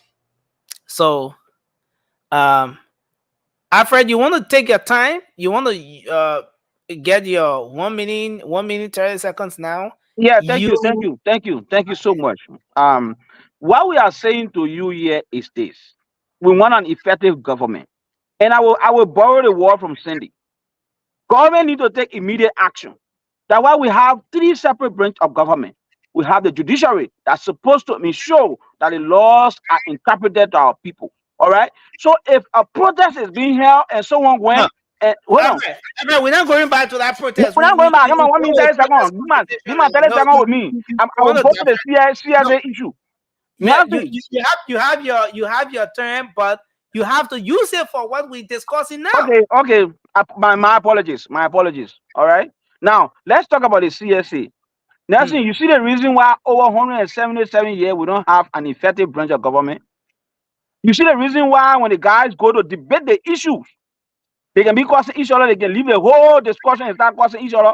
You see the reason why you can have people like Yega Koluba can get off from his seat and go sit down in a speaker seat and say he a speaker for the day? Because we are not organized as a people. That is the reason why over 177 years, you will find people like Honorable Marvin Cole. He will come and sit in studio and be defending that because he's been elected by the people. He has the right to choose who he wants for him to work in his office. Trust me, if our government people, especially the legislature, in the context of the CSA, if we have classification for jobs, if we have classification system in place for jobs, our legislators, they will behave differently. Because you know what? You will be bringing experts. You'll be bringing professional people that will occupy spaces to help them on the decision making in terms of making laws. Unfortunately, that's not what we have. And this is important, Alfred. The CSA following this head count removed 35 ghost names. Do you think it's prudent? Is it prudent at this point? Is there any reason why Liberians now should be pushing to know where exactly those 35 persons worked? If they work with legal lawmakers, where was the money going? Because the government has obviously been paying. Who exactly have been that person receiving the money for those 35 individuals? Do you, for any reason, think that it's prudent for Liberians to start to push for accountability now that the CSA has done this hair count? That's why we are here. That's why we are on a very platform to talk about it. Okay, we need accountability in our governance system. Reformation is very hard, especially to those who have fund the system for so long. People like Marvin Cole, corrupt individuals like that will come here and say governance process should not be, because people have been doing the same thing over and over in 177 years, so it can't change. He was arguing, talking about challenging the government, that people that the president, how do you call it, employ in his office. Who told you that doing something that was not done right is make it right today? Who told you that? We need to give the CSA the chance to provide this reformation that we want in our governance system, so that we can't just be wasting government money. People should be paid according to their profession. Trust me, Nelson, I will close on this. If our government people, especially the legislature, give the CSA chance, you will see how our people will begin to debate on the legislative floor. They will not be talking heter scatter. They will not be making noise, because you know what? You have professional people over there that will provide the information for them, especially when it comes to the issue of budget. When it comes to the issue of budget performance, how many times you have heard Marvin Cole on the floor of the House of Representatives discussing budget performance? How many times? I want to hold you there. Alfred. Let's move to Toure. Toure, this whole hair counting and verification caught the attention of the CSA only after an astronomical monthly allowance of over 43,000 USD was being presented to the Ministry of Finance again, after the House of Representatives has submitted her payroll. And I want to come to you, Toure. What if, and just what if, this second figure had not gone to the House of Representatives? What do you think would have happened with respect to these 35 individuals who have been removed from the payroll? I mean, let me hear your take on this whole conversation and everything that's happening with the CSA and the House of Representatives. Nelson, if I should call any government official right now my MVP, since the assembly of this whole Unity Party President Joseph Boakai administration, that CSA boss, man, that dude, he came to work. He came to work for the Liberian people. I mean, let me tell you this. When you have a country where there is inconsistent budgetary allotment year in and year out, these are some of the consequences. When people are getting paid for work they are not doing, when people are getting, or when people are sitting down somewhere in Miami, Florida, getting paid, right? While our hospitals are depleted, the Ministry of Education not even get air conditioning. These are some of the money that we're talking about. And if you have a system where government funds are going to areas that they're supposed to go to, you will see a total transformation that you have never seen before, Nelson. Even let's say that one person that was taking, or at least they went through the process of only one ghost name were actually taken out of that roster. That is a win. Because it gave you an informed budget. And it also helped with the allotment to be effective. So when people come and bring system, they should be encouraged and they should be praised. So I'm going to praise this guy, Jokaya guy, for standing on business. My first time seeing that guy on Spoon TV, the way you were talking, I was like, this is the kind of guy I want to be my manager, right? This is good, Nelson. This is good. And these are some of the protests that CDC or our brother on the other side will be bringing forth in the soonest of time. And I'm not going to say, change is hard, Nelson. People are getting used to distortion. People have gotten used to getting paid for not giving the work. People have gotten used to rigging the system, that it has been normalized. So when anybody come now to try to strengthen that system, that become a war, to put it my Liberian way. It become a real fight. And this is what we are up against. But let me tell you, Nelson, let me lay on this. A serious government put us serious information with absolute no ambiguity. They give it to you as it should, giving you no room for your own personal perspective. When the Minister of Information come and say, these are agitators, you have to call them out, Sandy. Because they are who they are. Thank you. Thank you very much, Ture. You know, I want to hold you there. Taking the considering the minimum wage in Liberia. What the minimum wage in Liberia? I mean, per month you should be making $150. So if you were to deduct taxes and stuff like that, your take home would be somewhere around 140. You still take tax on that one too? Oh yeah, oh yeah, oh yeah. That's income tax. It has to be. but yeah. So I'm just saying, considering the $150, if it turns back that by the number of individuals who were removed, the ghost names that were removed, 35% by the minimum wage. But some of those people were obviously making far above that, far above $150. You're talking about $5,250 USD per month that the government of Liberia was spending just at the House of Representatives on ghost names. $5,250 per year. The government of Liberia was spending annually $63,000 on those 35 people. You know, and the reason why I'm bringing it up is because most times you talk about 35 people, they say, oh, I get 35 person, man. The number not plenty. You know, but let's hear your take on this issue, Vasco, and then we're gonna move to mobile. Yeah, Nelson, before I speak on this civil service issue, I think I'm the opposition person on this show. No opposition here. We all Liberians. I'm opposition to this government. Okay. They And don't I'm see this here. down. And I'm here. My purpose of being on this show is to hold this government feet to fire. I'm here to discuss issues that are affecting our people.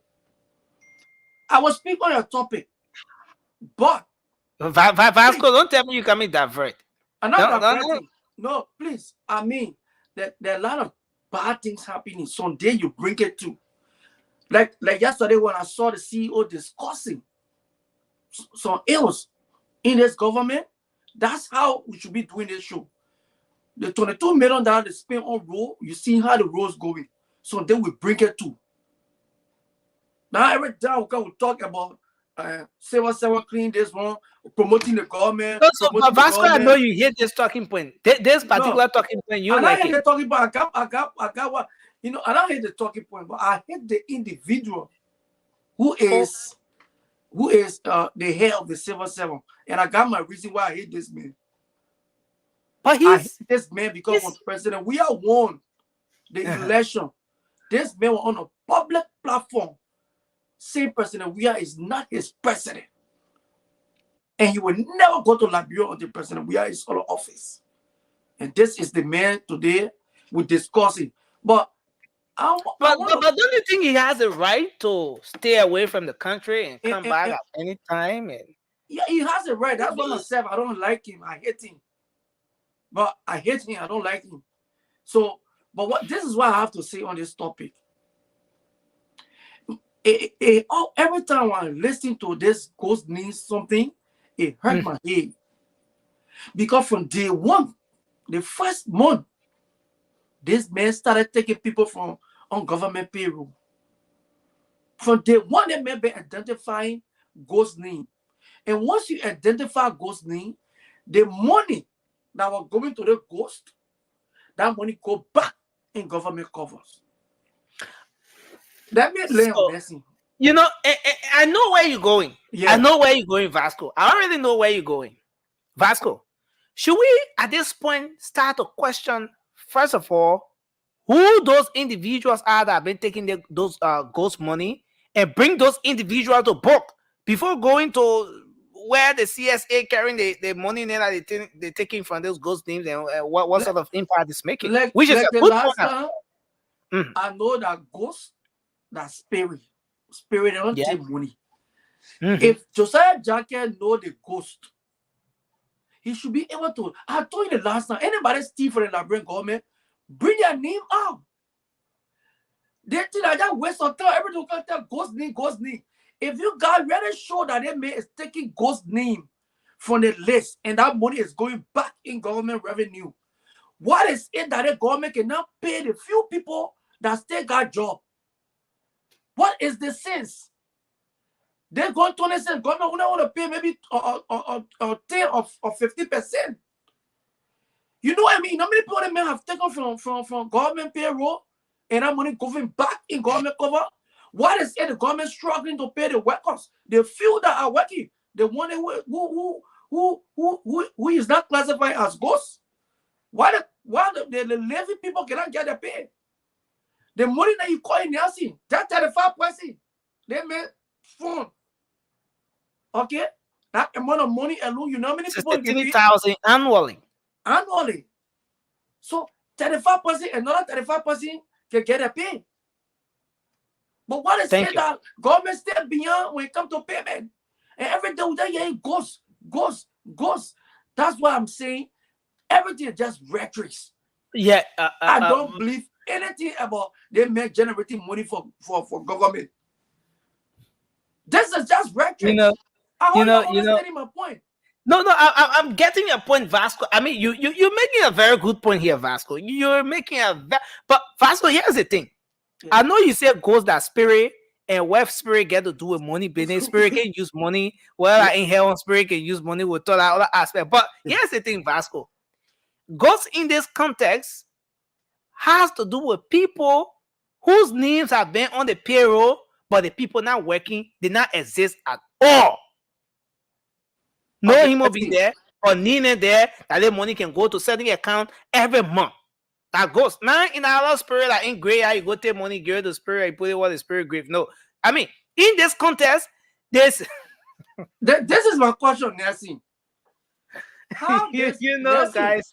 Nancy, this is my question. Take your time and cook. Yeah, this is my question.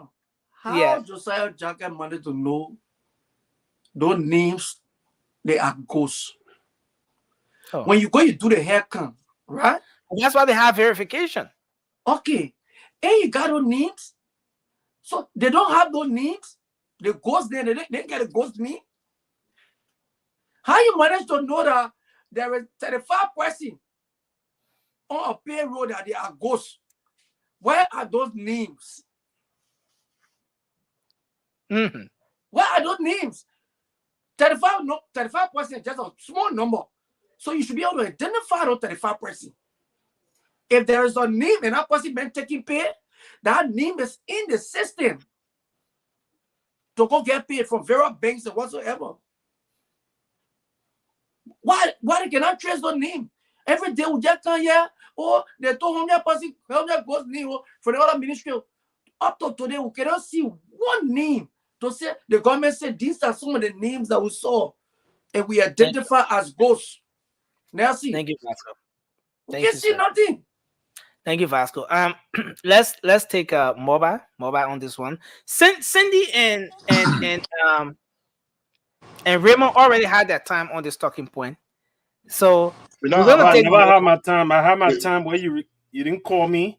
Well, I was right here turning my computer on when you were calling. I call right back. I got on the computer in there, so I should at least if you can give me 1 minute. Okay, we're gonna give you Cindy just one minute each, but let's take mobile.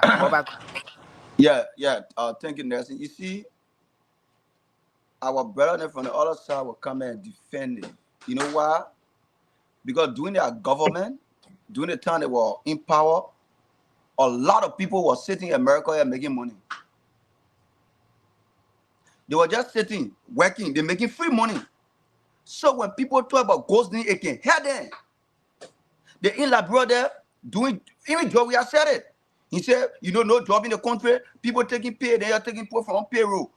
I want for our brother, I want for people on this show to tell me which country in the world can reward people if you work, can pay you if you work. You just sit home. The reason they were doing the nursing, look at the House of Representatives. What they were doing, the money was coming, right? They are escort people normal, the money was coming, then they were sharing it and taking their own. When the man carry all the account, when the man did accounting, it was not even tell some more people name there, but they getting paid. Then they say, oh, someone go all the time, someone go, or someone was fired, someone was there, but I need to stay there. What are they doing there? Just to show you how much our country was going all the way to the separate thing. Because look at Samuel 12, the type of money he escaped with, right? The government that went, a lot of them went and enriched themselves. Did that poor people on payroll, free money coming, they eating it. People here costing other people on social media, they getting paid. The Liberian people suffer. Then they come, now they telling us say why the men do it all on payroll. Look, thank you. That minister, if only our in Liberia, you are coming to Bima, we are coming to go to the office every day. Because what he's doing is saving millions of dollars for the Liberian people. We should be proud. Now, say me talk about Vasco talk for almost 3 million. But listen now, Mobile, you have 45 Vasco seconds. talk about 3 million. I even talk about 1 million. I look at it. No, I had to interrupt and ask Vasco some questions as per the flow of the conversation. So guys, let's do this. Yeah. So today is a birthday. I don't want you to love George Vasco's talking. Come on, guys. I mean, it's everyone come to the show with their own, yeah. So Let's go hear ahead. you. Take your 45 seconds, mobile. No problem, no problem. Next time I will take it, no problem. So, my Labrador people, the seditions, the reactions, they are angry. The reason they are angry is but how you call seditions and reaction and George Jones the show? What yeah, going but on? draw reaction, Vasco reaction. So the reason they are angry is because some of them on payroll and the government trying to take them from payroll because they're not working. For example, let me conclude by saying the care house out here making money from your government. You're not working, he just wants to me and tell job you are the best person in the world. That's They getting allegation. money end of the month. That's And you allegation. understand? You get check a screenshot of check or whatever. But man, care house not sell it with money. Message No, when did he say that? When did he say He that? said it during the campaign. During What the time? campaign. You have a clip to I that? said You during want the to campaign, bring you forward? want to over Pacific time again. No, go During for the campaign. clip. Bring the clip. Let's play the clip. Mobile. All the love Vasco, all the love Vasco like bring clip for it. He just said that in talk. I won't give you evidence. I'll show you evidence. Those men are on free. Those men are making free money. So the Thank minister you. get a right to take every ghost name from on the laboratory payroll. Now they are powerful on there. That play for Liberians. If for everybody, if you work, you get paid. If you work, go and look for a job. Don't depend on government payroll. You're making free money. They're taking the same money, giving it to all the ministers there, giving it to their girlfriend and Mary making it around here. Then all got told say blah blah blah. Thank you. Thank you. Let's hold you there and take Cindy. Cindy, you have just 1 minute, and Raymond has 1 minute. Then we'll take Josh. We'll go to the phone lines after Josh. Yeah, I mean, on this particular topic, and I agree with most of the folks that already says it's in the interest of our country. That's what I believe as well. I think what is happening, whether that one person you identify that shouldn't be, paid because either they are not working or they don't even exist, that's gonna some money back into the country's cover. I think every government agency, every government paying entities must be audited in similar form regularly. It shouldn't be just directed to a specific group and then we turn our back on another group. Let's do it to the executive. Let's do it in the office of the president if it's possible. Let's do it everywhere across the entire government. But you're right, Cindy, because they were in the office of the president. You remember the situation with the Ministry of State. Mm-hmm. The CSA went there.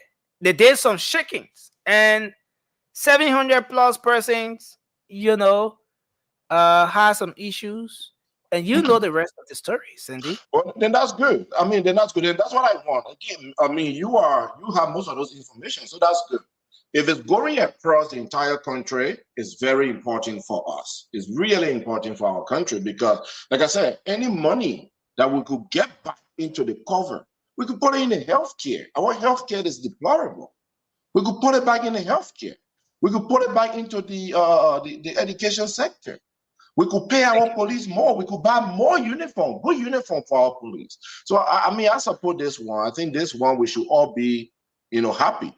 For a Liberian to say on the show and say, I hate another Liberian because he didn't show up in Liberia during President Weah time, this hate speech, we need to cut them off. Thank you. Thank you. So, Raymond, you want to go before Josh or you want to come after Josh? I can go before Josh. No okay, go ahead. So now, Sandy, you agree with me why some people have to be called out as they are? Not by our government, not by government. Yes, Cindy, in America, the January 6th, the government called it an insurrection. And you ask why they didn't go after just today. How many years after January 6th, someone just got sentenced? The George Floyd protest, it took place. Eyewitness store got burglarized by protesters. The police sat and watched. Government, based on their own security apparatus and their intelligence, choose when to act and how to act. And these are the United States of America. But let me go back to the CSA. Like you said, like everybody said, he's one of my he's one of my most admired government employee. And I commend him for all that he's doing. Look, not only in government, I work in NGOs in our country, several NGOs. Ghost names, that's a Liberian behavior to steal. Myself managed projects that I took ghost names. I was managing. Have you been a ghost before? I said that I took ghost names of those projects. Oh, okay. And I'm about to give an example. I was managing programs in communities where we had to go mobilize people, train them in the communities, and form core groups. And you will find out that the community chairpersons were our ghost names only because they're going to take that extra money. And we had to find ways. When you go on a payday, you say the individual should come, and you ask the individuals questions about the program. They don't know it. Somebody just brought somebody to post them up to receive the money, and they go take the money. And when you investigate the person, say the person will tell you who put them up to it and who's going to take it. And that's how we drop people off the program. So Liberian, look, the government is a reflection of the society. Ellen Johnson's lifetime, CSA carried out the same exercise. And some HR directors were taken out. Currently, some HR directors are under investigation now as I speak by the agency on which those ghost names were formed. So Vasco, things are being done. Thank you. Thank you. Josh, finally, then we'll go to the phone lines. You have Josh, you have 1 minute 30 seconds and your timer is set. Look, on this one, I'm not going to, deep away a lot of things that the previous discussant have said already. I think ghost name being on payroll does not benefit any one of us here. I think usually good ghost names benefit officials of government. They take their pay and then they get other people money in the pocket. For instance, what happened to this guy who replaced Akara's Gray in his office? The people Prince pay him, then he will cut the people money again. Yeah, Prince Store. Yeah, he will cut the people money again. People like that, you think when our ghost name said because he want more money? These people do these things to benefit themselves. People say Akara Gray, movement, the person that get a person more corrupt. So you see, it doesn't benefit Liberia, and I think we should be talking about Liberia and nothing like ghost name we should support because it doesn't benefit anyone except for the people who will get BM money. But then all BM money, all girlfriends money. That's what they do, They get to do these things. So I think it's wrong. It's deplorable. I think we need to focus on Liberia and build a country where people will get just benefit, because when you get ghost names, sometimes even the people that are working, they don't make the money they're supposed to make. So it attracts them to doing, crooked thing, because even their bosses who are there that, want to get ghost, money, extra money in their pocket, will even want to cut their pay to, to get something to themselves. I think it's bad. It's a bad behavior. I think we need to desist from it and be nationalistic for once, and benefit our people who work and wake up from their houses. Some people, they travel from all the way Banjo to come to the capital to come and work, or go to other places to work. They pay transport every day, and at the end they get almost nothing. It's wrong, and I think we need to stop it. I want to end there. This is the first time Josh is speaking, and you have Alfred and the legs of the other guys nodding their heads, and then Vasco is angry. I don't know what's happening on the show tonight, but something is not usual. With respect to the way the analysis and everything. But I can assure you, right? George would be the fan favorite for tonight's show. I never told you that all the commentators in the comment section. I just telling you, they go with George tonight. Listen, guys. But Nancy, can I come in 10 seconds, please? We want to take a few calls on the folks. Yeah, okay. Look, George, I totally, maybe for the first time, I've agreed with 99% of what you stated, bro. Yeah, but why you going here? With Prince too. Wait now, with Prince too. Pascal, we had a peaceful show last night. Except the only thing that I have, you know what I mean, a problem with is the Prince Tour stake.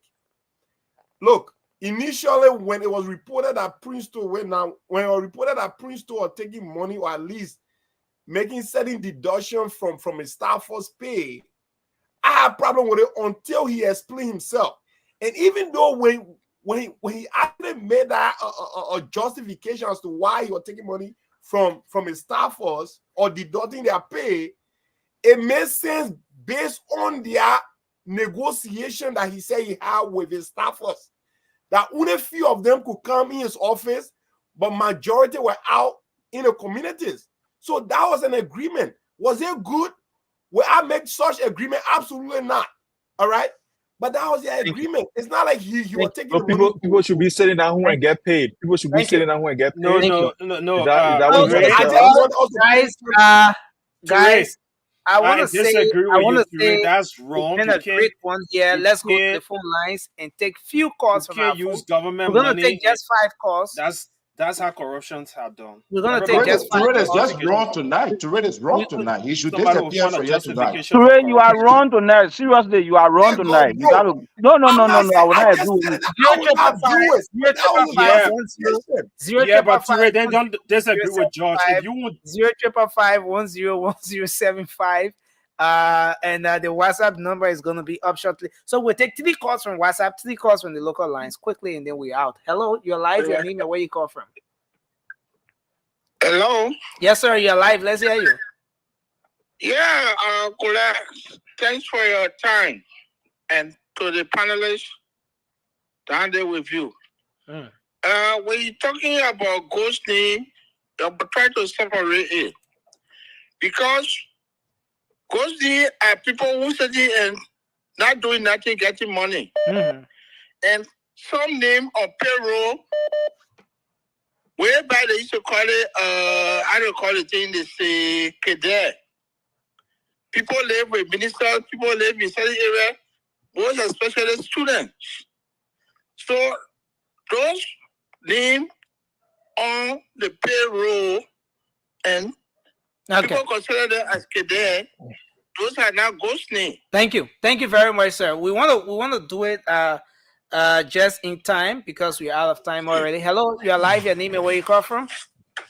Yeah, my name is Adam Benson. I call you from United States, Okay. Iowa, precisely. You have 30 seconds, sir. Go ahead. Let's hear you. Yeah. So the issue here is sometimes I get problem with this fast school guy. You know, when these discussions are on the board, he just talk to certify himself. I don't know whether he's a really Liberian. Because when issues on the board are affecting the lives of Liberian, when we're discussing it on the show, he discussed his personal opinion contrary from the fact. The issue that got to do with ghost name, you don't need a rocket scientist to say, oh, this is a ghost before you can know. You say how you managed to know this is a ghost. And even in the classroom, there are people in the classroom that did not on the other part of the class roster. You can know that those people are not part of the class. Thank you. So when we discuss the issue of ghosts, definitely those are people that are not working, just there for the benefit of other people. Thank you very much. Interest. Thank you. Let's hold you there and take the final call from the WhatsApp line. Hello, you're live. Your name and where you call from. Okay, this person. Your name and where you call from quickly. Yeah, let's hear you. Go ahead. Okay, Mercy, my name is John Fireman. I do join the conversation on Shadow. Okay, North go ahead. Carolina, John. USA. Yeah. You know, Nelson, it sounds laughable when we hear our brother on the show saying that the present CSA director said that he will not go in the country until Georgia leave power. And then he classifying that statement saying that for that reason, you don't love the man. Even you don't love the person. See what the president is doing for the country right now. Retrieving government money, putting it by government cover.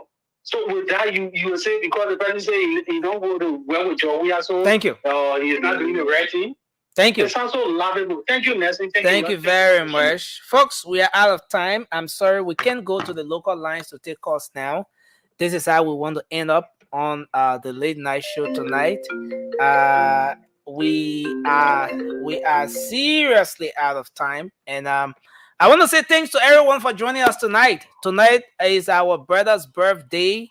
Morbad Zokia is celebrating his birthday today. We've been dedicating this edition of the show to him.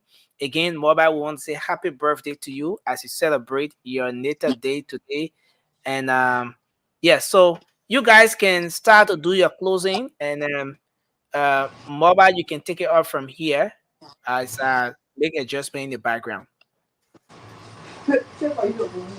Alfred. That's how we would just go out. Just, Yeah, I would like to begin.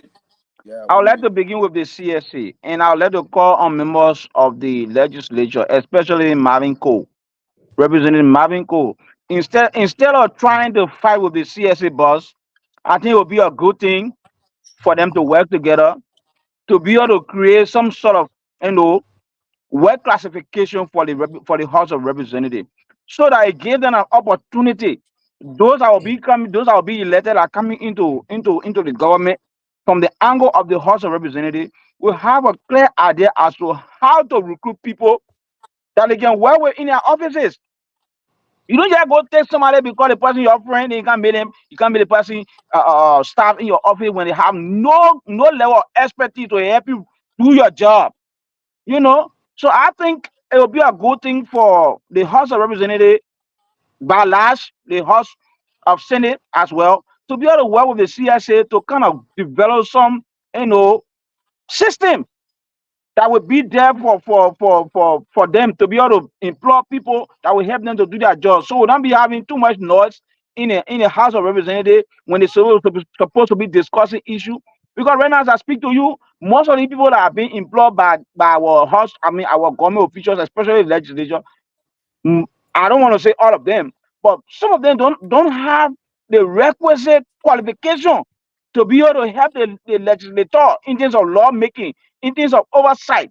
If you ask Marvin Cole right now, who are trying to defend the wrong thing that been happening ever since over 177 years, if you ask him now on some of the staffers that he had in his office, for example, on research, on the issue of healthcare, right? What advice with a staffer that he had employed in your office will advise him when it comes to the issue of healthcare? That means my boss Sunny can be on your back and forth on healthcare or education, you know? So we need to talk to our people to be able to work together to do the best for the country. Thank you. Sandy. Well, thank you, Zokai. Happy birthday again, my brother. I wish you Godspeed. I wish you blessings. I wish you, a long life. I wish you less, rare cups this year as well. Less rare cups. Anyways, let's get back to the topic. On the first issue we're talking about, look, I am totally against any form of extremist demonstration that will destroy the image of our country. I'm against any form of gathering that is intended to destroy the image of Liberia or to disturb the peace that we have now. But I'm not against peaceful demonstration. I am also against an appointed government official, a servant of the Republic, pointing finger and calling out a group of Liberians, a group of political party affiliates, quote unquote, terrorists or troublemakers. I found that to be disturbing.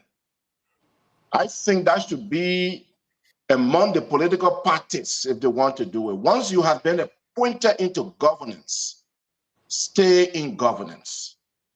Represent your country, especially at the level of the information minister. When you speak on behalf of the entire government, the Republic of Liberia. And to call out the CDC, referencing them, associating them with protests in the past, and then trying to make a statement that you won't accept certain type of protest moving forward, it just destroyed your good message that you have for the Liberian people. I will have just stayed on point and say we will not accept anti-democratic protests. That would have been a fine message.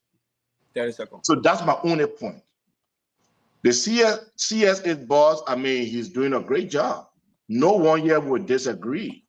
We need to make sure that every payroll in the country is checked regularly, so that I, Sandy, will not sit here in the US, for instance, and getting paycheck. Or maybe my cousin who has been there many years ago is still collecting paycheck in their name. We need to make sure that we prevent wasteful spending so that whatever we can keep, we put it back into other sectors. Our police look terrible on the streets. Their uniform look bad. They look malnourished. They look uncared for. How do you expect them to go into the community to protect you? That extra money could go to the police. Take care of them, feed them, give them uniform, pay them well, so that way they can protect all of us. Gentlemen, another great show with all of you here tonight. Thank you. Remo. I see some of my brothers trying to be politically correct to the extent. I remember when the security breach took place at the airport, some of our brothers here blaming on the security until the video footage show the security were overwhelmed. They even call that it was wrong to deploy armed military men at the airport until they saw the video footage that those even armed military men were overrun. Look, for the love of our country, let's call a spade a spade. The information minister understands communication. When you're being specific, that means you put in a square peg in a square hole. When you become ambiguous and your message is specific, you are not communicating. Your message got to be clear, precise, and it should convey the intended purpose. Until that is done, you haven't communicated. When January 6th took place here in 2021, it was called an insurrection. It was carried out by members of a political establishment. Nothing wrong to call people from a political establishment who carry out things wrong. And he said anti-democratic. He was specific as to his action. What kind of protest? And he went on to say, look, you have the record of this. It was a caveat, it was a caution. To caution people before you take action, that's the right thing to do. But if you see it different, that's up to you. We see things, we see the world from different lenses. But this is about Liberia. And this should be welcomed by all women in Liberia. Nobody got beat. Nobody got hate. Nobody got put in jail. It was just a word, a caution. And we know what's unfolding. We know which political party have had a conflict with every political party in our country, where people got hurt, people got killed, and all of that. Omia was in our country, the only political party that burned a vehicle. You mentioned today, you said CDC have never done anything. Omia vehicle got burned by CDC when that protest took place and an individual got killed. We saw the January 6th insurrection, people got killed. But Liberians, once someone get killed, they blame the government for doing it. In America, someone got killed, and those who carried on that insurrection went to jail. Today, someone was sentenced to 7 years in prison for that insurrection. So Liberians, sometimes we want to be too politically correct. We forget the mark. I will use America as an example to call you guys to caution as to these things you condemning take place right here in America. Our democracy is a copycat from the USA. Thank you. Thank you, Ramon. Josh. Look, thank you. Because I went for breakfast, I did not listen to the entire show. So I'm just picking up from, bits and pieces here from the comments and some of what my colleagues are closing with. So I would like to go that way. Look, what we need to do as Liberians is to think about Liberia when we speak on these matters. Democracy calls for protest. When the people are not satisfied with their government, whether CDC, whether LP, ANC, whoever the parties are, they are all Liberians, and the Constitution calls for protest. The Constitution did not say peaceful protest. The Constitution calls for protest. If anybody wants to disallow protest in our country, that person is anti-democracy. So we can take it here and put it wherever we want to put it. It's our business. It's our own interpretation. It does not affect our laws. Our law says protest when the people are not satisfied with their government. They are so desire. They can protest, and that protest is protest. It's not peaceful protest. So if you want to put any adjective to it describing what type of protest it is your business. What we're here for is to make sure that the Liberian people are satisfied. Look, let me tell you, if the people are satisfied, there will be no protest. There will be no reason for protest. If people are not being taken from their jobs unjustly, we just had at the LTA, President Bwaka dismissed people because he said there was signs of corruption. Up to this time, almost 6 months later, he has not come up with the findings against those people. Yet still he dismissed the people. And we are here talking about people should not protest. People should protest. And I call for people to jump in the street to protest against the government because our president now is not abiding by the laws. You cannot dismiss people unjustly and then expect them to go and sit down home. And because you are president, so they just sit down. They can't say anything because you are president. That is oppressive in itself. That is oppression. You cannot dismiss somebody from their job they were doing, and then you expect them to go and sit at home, and you don't say anything to them. These people are sitting down at home doing nothing. They are qualified. They were doing the Liberian job. You told them for them because you said there was corruption. Where is the report from the corruption? Nothing. Almost 6 months later. That is unjust. That is disobeying our law. That is not upholding the rules and the laws that holds our nation to what it should be. So we should not come here and want to back setting side. Look, I don't care for government job. I don't care for anything. What I want is a better Liberia, because when I know when Liberia is better, I can go there and be an entrepreneur. I can do a lot of things I want to do. And to move from there and come to the side of what the lawmaker was saying today about bringing people into his office who are not qualified or who cannot read and write. Look, I want to sympathize with him in another way and also against him in another way. Look, let me tell you, our president now appointed someone, I don't want to call his name, I know him very well, at the fire service as a deputy director or director over there. That guy does not even have a high school, does not have a degree. He does not know anything about fighting fire or anything. He's not somebody who grew up in the fire, let's say he was a fire brigade guy, and then he moved out to being maybe a supervisor, and then move up the chain. He knew nothing. Our president put him there. That guy know anything about fire. Why can it not be the same people doing in the house? Now they bring people because the people cry, the people curse on Facebook against for them.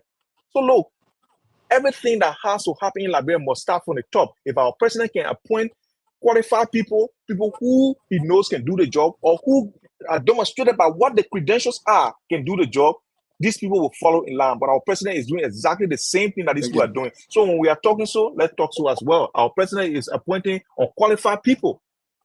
Let's know that. George, what's your position on the process? I want to know. What's your position on the process of cleaning the Memphis talking, you asking him question. Now somebody else now. Yeah, because he doesn't want me to talk, because when no one talking, it's a thorn in his flesh. It's okay, you go ahead. I know.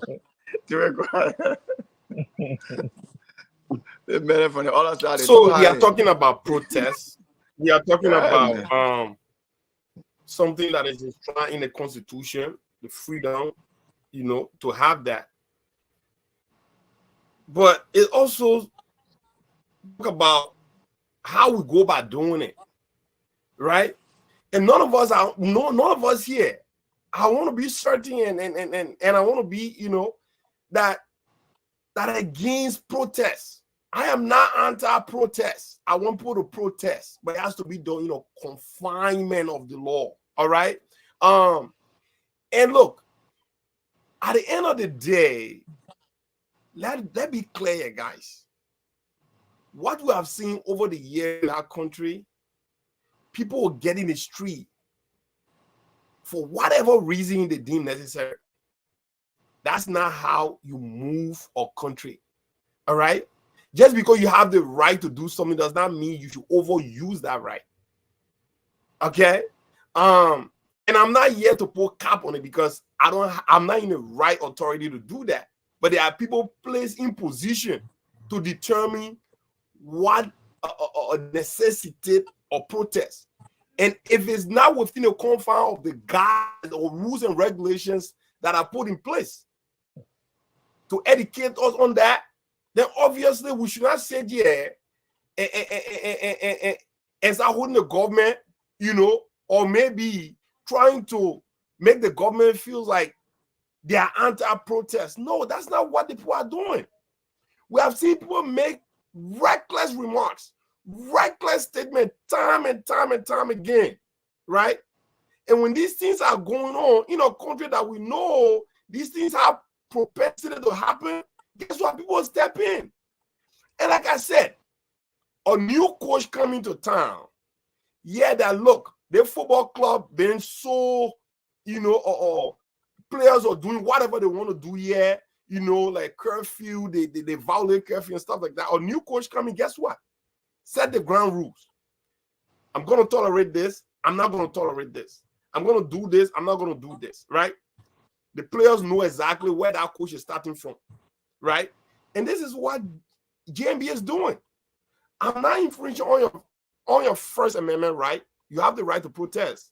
But there are also lawful protests and unlawful protests.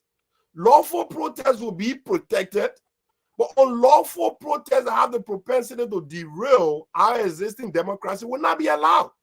And I think any rational person that hears that, they will agree. We want peace, right? The country already struggling economically, right? We're trying to fix things, all right? So we can't do that. You can't be running at the same time trying to scratch your butt. You gotta stop running and crash your butt or run, okay? So guys, if we're gonna come here to try to bring sense to the discourse, let's try to be, fair in our assessment of the situation too. We are nobody on this platform that's anti-protest. We support protest. We know very well. Any thriving country, that country can only thrive when there are rules and regulations in place. That way, people can just get up and do things the way they feel like it. There should be people in place to regulate. And that's what the Constitution talk about. And let me read that here. The First Amendment protects rights to assemble and express your view through protest. However, police and other government officials are allowed to place certain narrow restrictions on your exercise of speech of that rights that you have there. Okay, so that's what we're talking about. Nobody's trying to say, "Oh, you're not allowed to do this," but the manner in which you're doing it should be regulated. That's what we're talking about. Thank you very much. Thank you, Fasco. Yeah, thank you. First of all, let me correct Raymond. Raymond said CDC had a protest in Liberia, in the country before, and then they burned at the time, I think it was Ecomo or Ecomo or something. They burned a peacekeeper a vehicle, and they even killed somebody. That is a blatant lie. Lie. Yes, true. Lie. George, let me do it closing. From the belly of the devil. And the kind of lie that we can help people. That is a big lie. We all live in that country. Nobody thought I went through the entire war. I go nowhere. I go no different country. I stay over there. I came to America 2017. So I was there through all. The food there with you. Sorry, guys. Go ahead. Sorry, guys. Glad I can make the food to fall. I was there throughout the monastic area. So nobody can tell me something that is not factual. And again, I don't know why the Unity Party are afraid of protests. When you guys supported all the protests against CDC, people talking about statement. Safoko made a statement, and that is not okay for the nation. The current president, President Joseph Yuma Bwaka, the president here, he had made one of the worst statements ever. A patriotic statement, anti-democratic statement that was the current president made when he went to Nima. He said, if the election don't go his way, I mean, Vasco, won't go into that topic because it was clear. No, listen now. Now, how you understand it on radio? Don't stop the man from let the man finish. Let the man close. George, let the man close. George, I want more retire. I beg you. I'll meet you. My man, that birthday, I want to deal with you. That birthday, I want to deal with you. But listen, no. But let's try to tell the man that we all want the topic we all like how listen, like how you define it, how other people define it. So you can come here when you saying it, say you and take the full blend that why you how you define it, not how other people define it. So you can come here and say the man say you want cause chaos, or when Labrana win, there will be a no Labra. You are seeing a different content, so you don't bring that other thing in a discussion. We don't like topic long time. Go to your protest on it. My man, 30 seconds, go ahead, I'll call you up. Give me 30 seconds, you already take on my time. So the current president, President Joseph Yuma Boakai, made one of the worst statements ever in our country history. Made one of the anti-democratic statements when he went to Nima during the campaign. He said, if he don't win the election, there will be the end of Liberia. That is, if President Boakai was going to lose this election, Liberia was going to go back to war. That's my interpretation of the statement. And you can't take that away from me. President Boakai, after President, we have sent him abroad. Today, he got life. When he came back, his first press conference, he supported the June 7 protest. Today, he is the president. CDC haven't come out with any press conference to set a date that they will protest. It's just the police, the immature police, the first police since the war to kill innocent Liberians because they want to exercise their right against a company that is taking their resources and they are not benefiting anything. The police went there and killed under the Boakai administration. The police just killed a young boy. Again. I beg to interrupt you, Vasco. So, go to the point. We are talking here, man. Vasco, let's go to the point, my man. Go to the point. Forget about all that political grandstanding you are doing. You can't take one and now you finish forgetting the time you get a man. The man just renting. He just going on. So you're trying to say that on a mobile government, the country running by everything autopilot.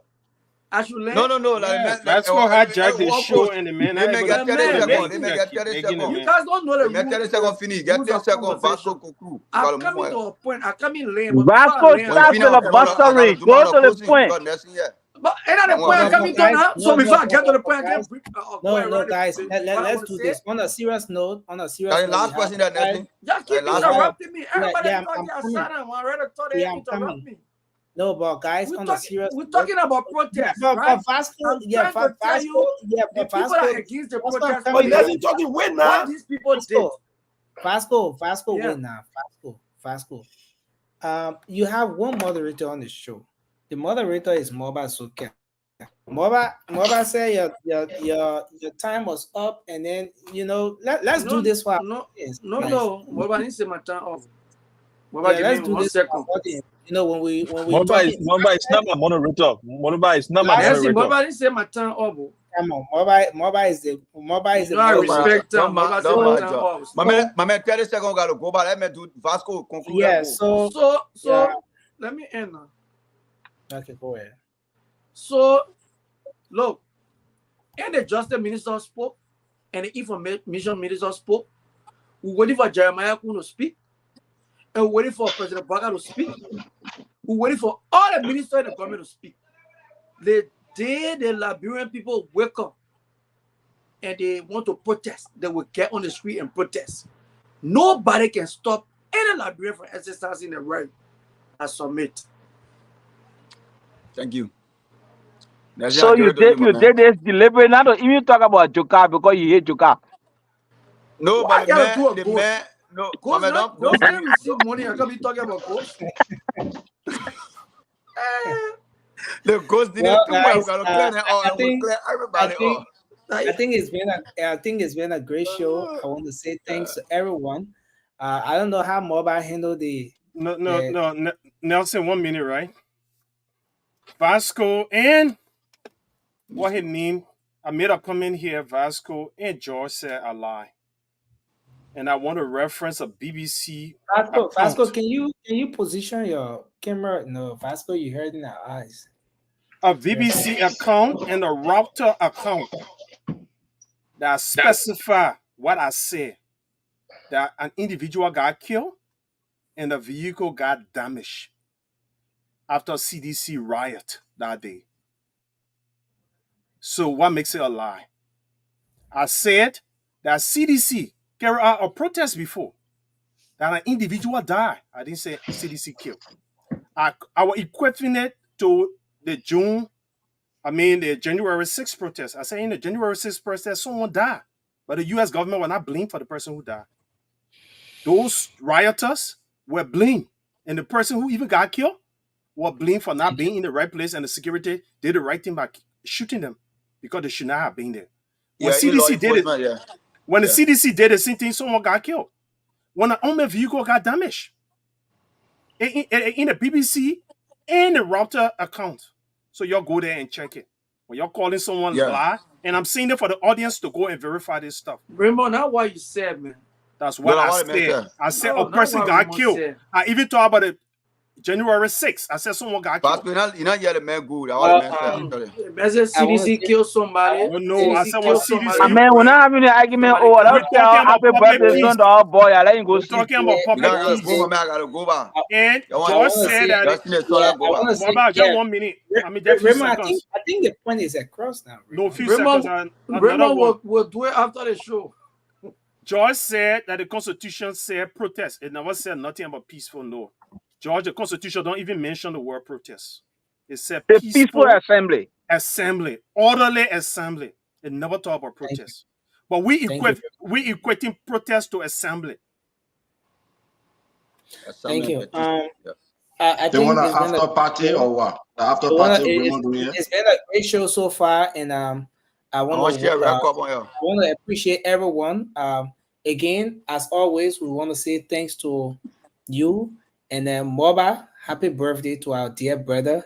You've been an contributor to what we do here, and sometimes it will get tense. You try to fix things, and the people in the comment section will be beating you while you're trying to fix things. But we want to say in a very special way, happy birthday to you as you celebrate your birthday today. We wish you many, many birthdays to come so that you can deal with the seditions and deal with other issues in the country. Again, happy birthday to you. The best. Happy birthday, brother. Happy birthday, man. I recommend we all get glasses and we toast our brother, man. Let's do it a gentleman way. Happy birthday to you. I mean, you will not let other people get their glasses to toast. Happy birthday to you. Happy birthday to you. That's right. Let's not call your friends attention. My own happy birthday, my African sing. African sing. We're singing this African sing. The best point is song. Don't ever drink alcohol. Don't ever drink alcohol. Water. Don't ever drink alcohol no more. We recommend water to you. Happy birthday, Baba. Happy birthday. And thank you, man. For your it's a good thing. I think you're on record now. 1% We have. Every year they met 27. Every year they met 27-year-old. That's the problem. They met 25 year. No, they meant and guess what? When you're not logging, say you get 25. We're not logging. The year men at 25. You never think about one of my boys. You will meet one boy in Coca Factory. My man was small. We were in Coca Factory. Every year the men are 25. Every year the men are So when I met you're going Katuso, so when I met I said, but will Katuso, you know, it's can go, just started. He said, yeah, my parents, yeah. Yeah, man. The man was born February 28th. The man born again, come on the 4 year. So we want to say thanks to everyone. Amaru, Koba, Oh my God, you also done all that. Travelers, Rini Sando, Fatu Ama, James Walker, SOJ Kamara. We appreciate everyone. Lynn Laporte, thanks for being here. Always, we appreciate you, James Walker. All of our people, man, we thank you so much for being here. And this is how we like to draw down the curtains on the show for tonight. And I think the after show, whatever, you can things, Eddie